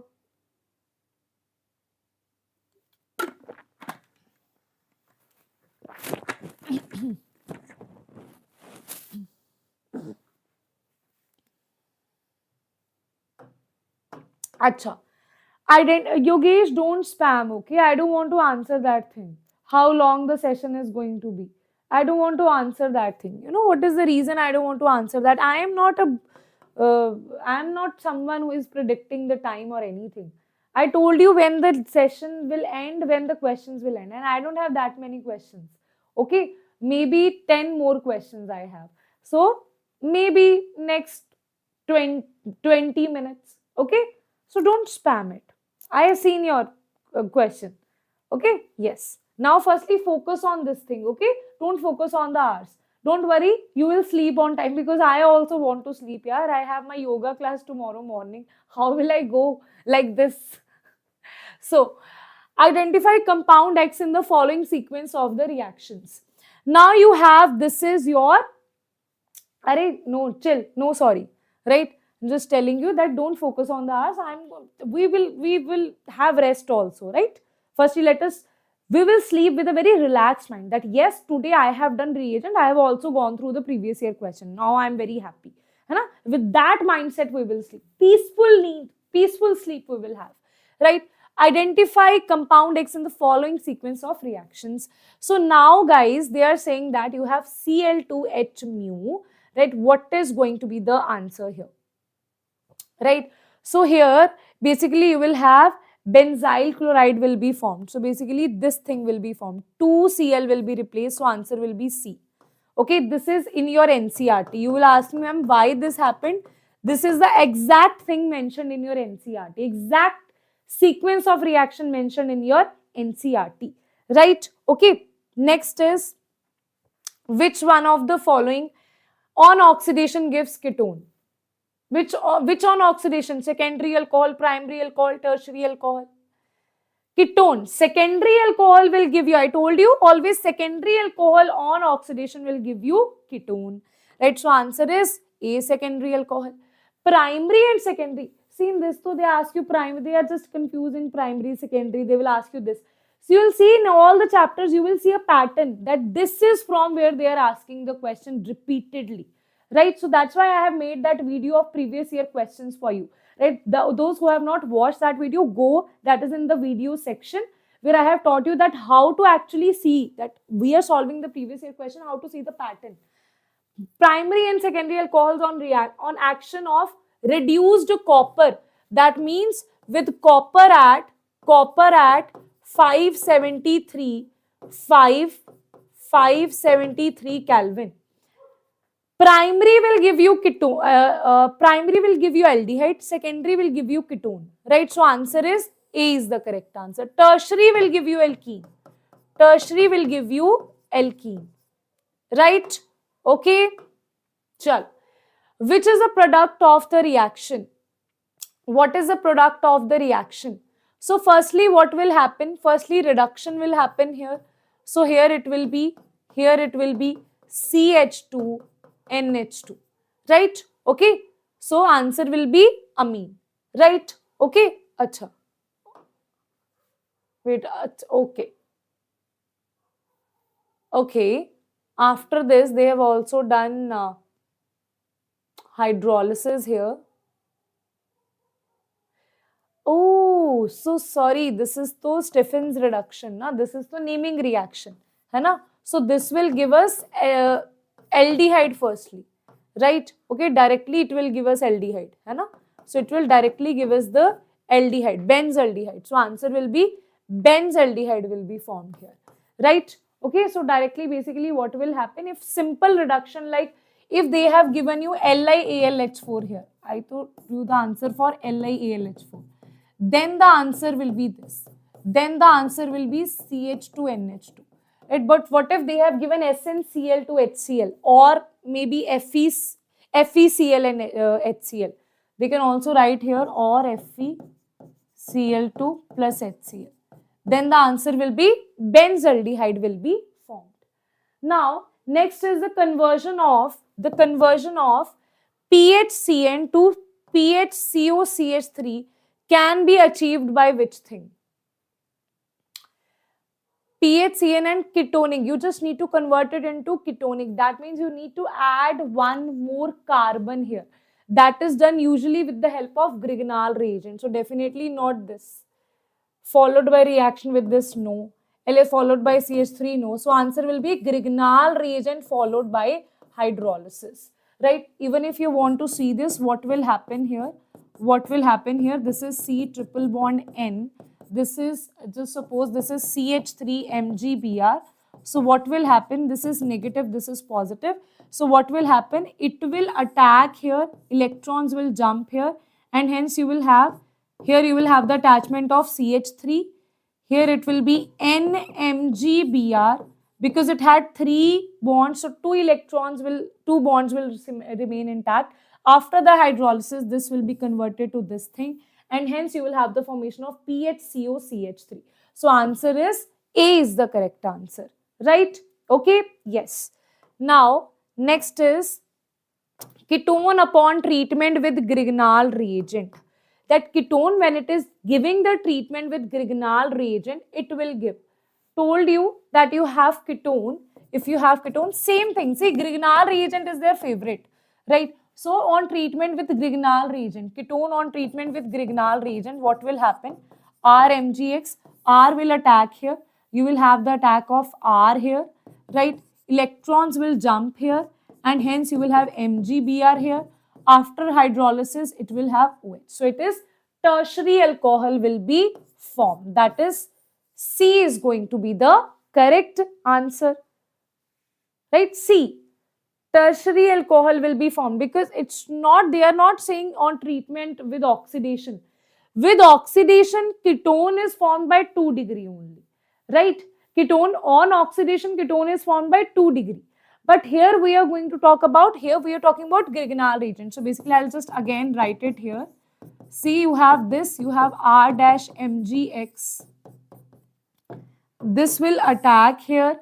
Electrons will jump here. You will have the formation of RCOH. This is R, this is R dash. Basically, it will be MgX here. After the hydrolysis, it will get converted to this, which is 3 degree alcohol. So, answer is C is the correct answer. Got it? Yes, everybody? C is the correct answer. Again, Grignard reagent question. So, you have this with CO2. With CO2, how it is going to react? Same thing. Same copy, paste. Same thing. So, this is your Grignard reagent. This is Grignard reagent. This is MgBr. Now, you have CO2. This is your CO2. Now, this is the negative part. This is the positive part. Right? This is negative part. R is the negative part. So, this will attack over here. Electrons will jump here. What will happen? This will be C double bond O. This will be O negative.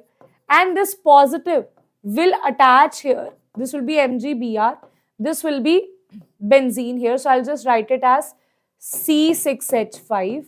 And here, this will be after hydrolysis. This will be converted to OH. So here answer will be benzoic acid will be formed.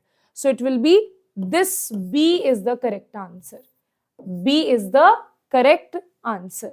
Okay. Very good, very good, very good. B is the correct answer. Right. Okay, next is a carbonyl compound. Let's finish off this lecture. I think 3-4 more questions we are left with. A carbonyl compound react with hydrogen cyanide. Very, again, a very important question, right? So a carbonyl compound react with hydrogen cyanide to form cyanohydrin, which on hydrolysis form racemic mixture of alpha hydroxide. The carbonyl compound is, right? Okay.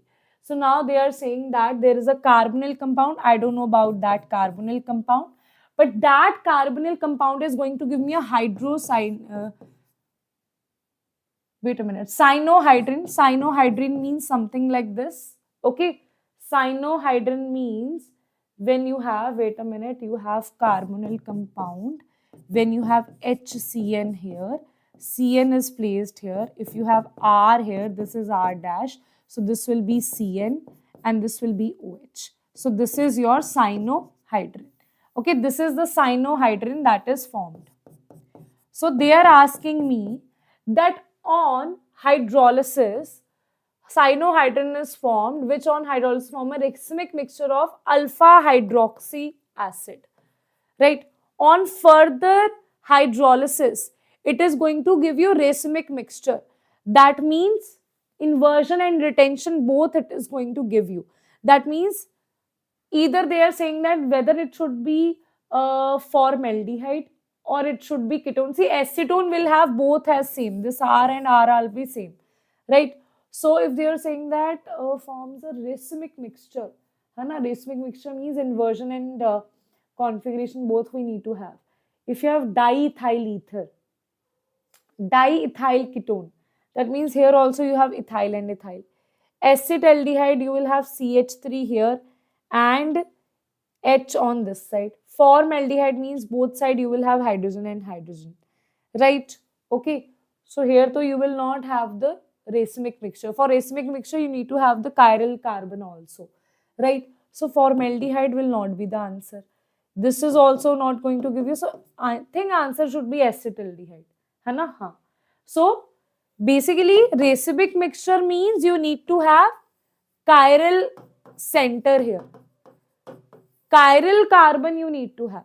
See, if you have formaldehyde, that means both of them will be hydrogen and hydrogen.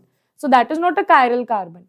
If you have acetone, then also this R and R dash will be same. That is CH3. If you have diethyl ether, then also it is diethyl ketone, then also R and R dash are going to be same. That means it's not going to be a chiral carbon. Chiral carbon is only in case of acetaldehyde. Right? When you will have in one part, you will have CH3. This will be C, this will be H, this will be OH, this will be CN. This is chiral carbon. Chiral carbon can only give you inversion and retention product, right? Optical isomers. So answer will be B. Okay? Okay guys, got it? Yes everybody. Now, next is, okay, now, phenyl methanol can be prepared by reducing benzaldehyde with. Phenyl methanol means you have benzaldehyde with which thing? You need to make phenyl methanol. What is methanol? CH3OH. Here you need to have the phenyl. So it will be this thing. Phenyl methanol will be prepared by reducing benzaldehyde. This will be prepared by reducing benzaldehyde. Benzaldehyde is this thing. Benzaldehyde is this thing. Using benzaldehyde with which thing? If you reduce this benzaldehyde, right, with the CH3Br with ZnHCl, I feel.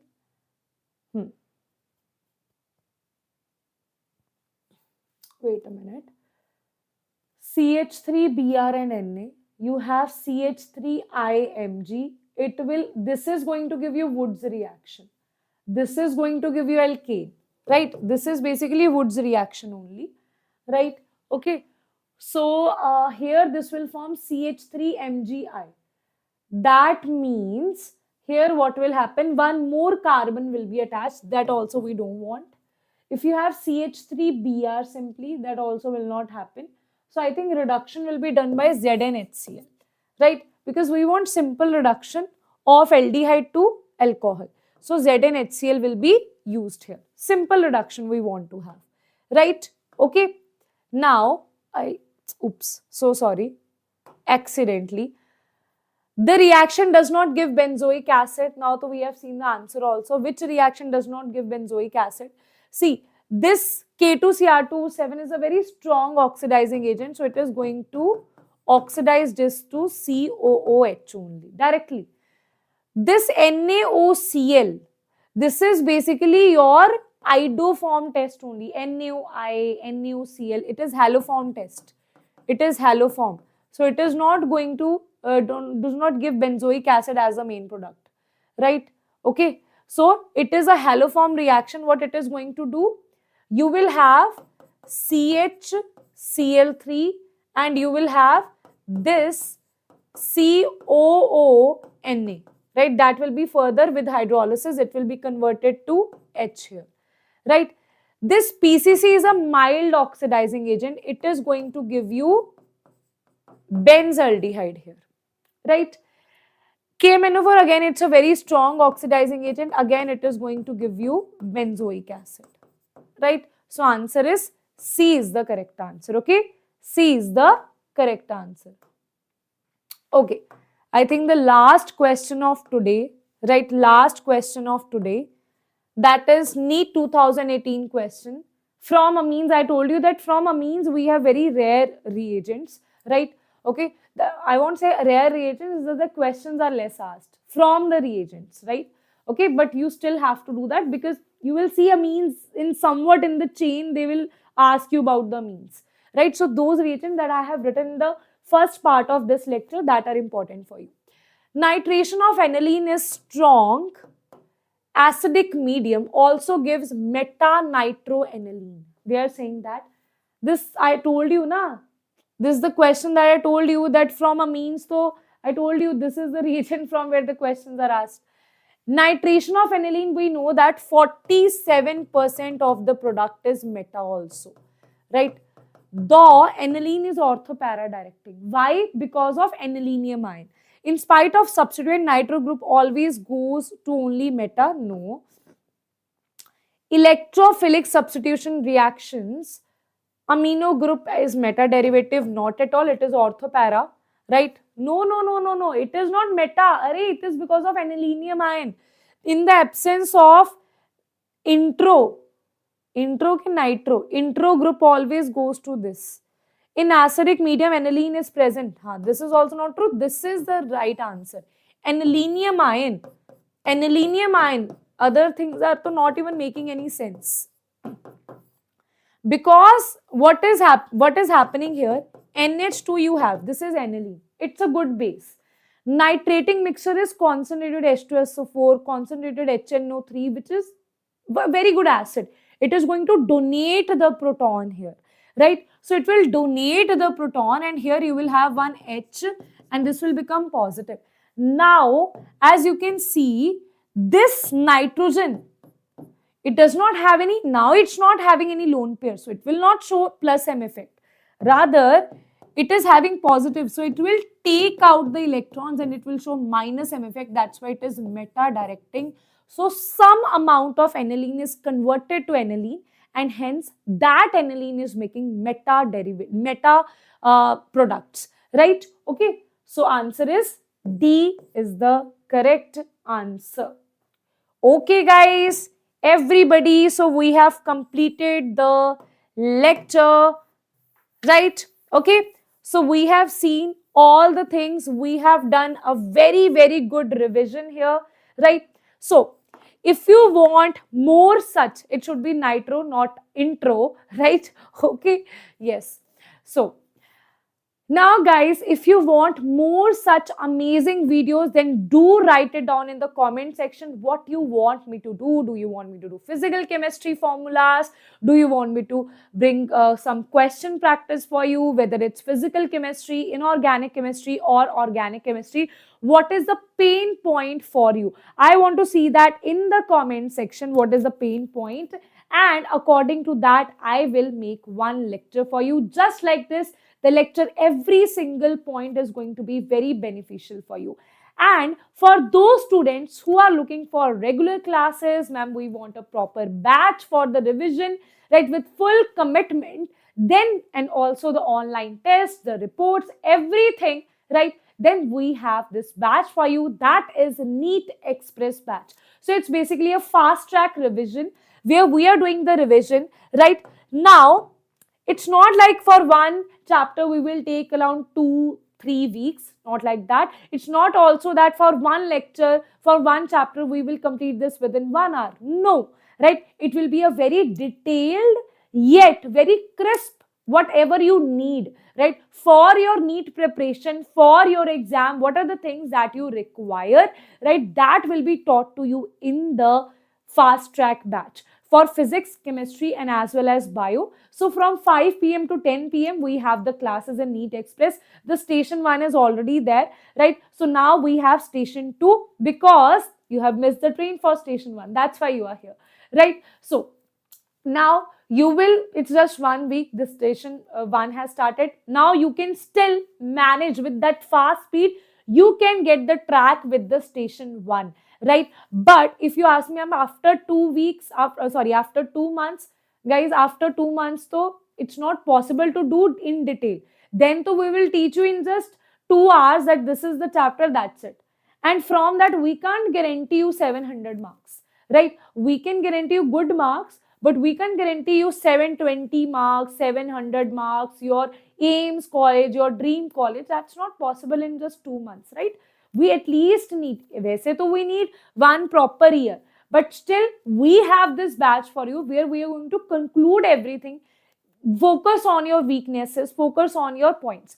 Now, what we are going to give you in this particular batch? First is, in NEET Express, we have 3 blocks here. First is Prime, where you will get live sessions from 5 p.m. to 10 p.m. If you have classes, offline classes, any coaching classes, you are in DNA batch, anything, right? DNA batch students, so they are in the morning, they are taking DNA classes. In the evening, they are taking this revision classes. They are full on power, they are full on classes are going on, their tests are going on. So, see, everyone is doing that hard work, right? Okay. So, now, live session from 5 p.m. to 10 p.m. Then online test, weekly online test, report card, everything will be generated. Then online test and practice pedagogy, that if you want to have small test also, it's a proper mock test also, and small test also will be taken, right? Then you have topic wise recorded lecture. If you're like, ma'am, I want to see, ma'am, just electrochemistry, this Nernst equation topic, then you have VBuddy detailed lecture for that particular session for 2-3 hours. You can watch the detailed video for only those topics which you are weak in, right? Then you have, these are the things that we will provide you for Prime batch, right?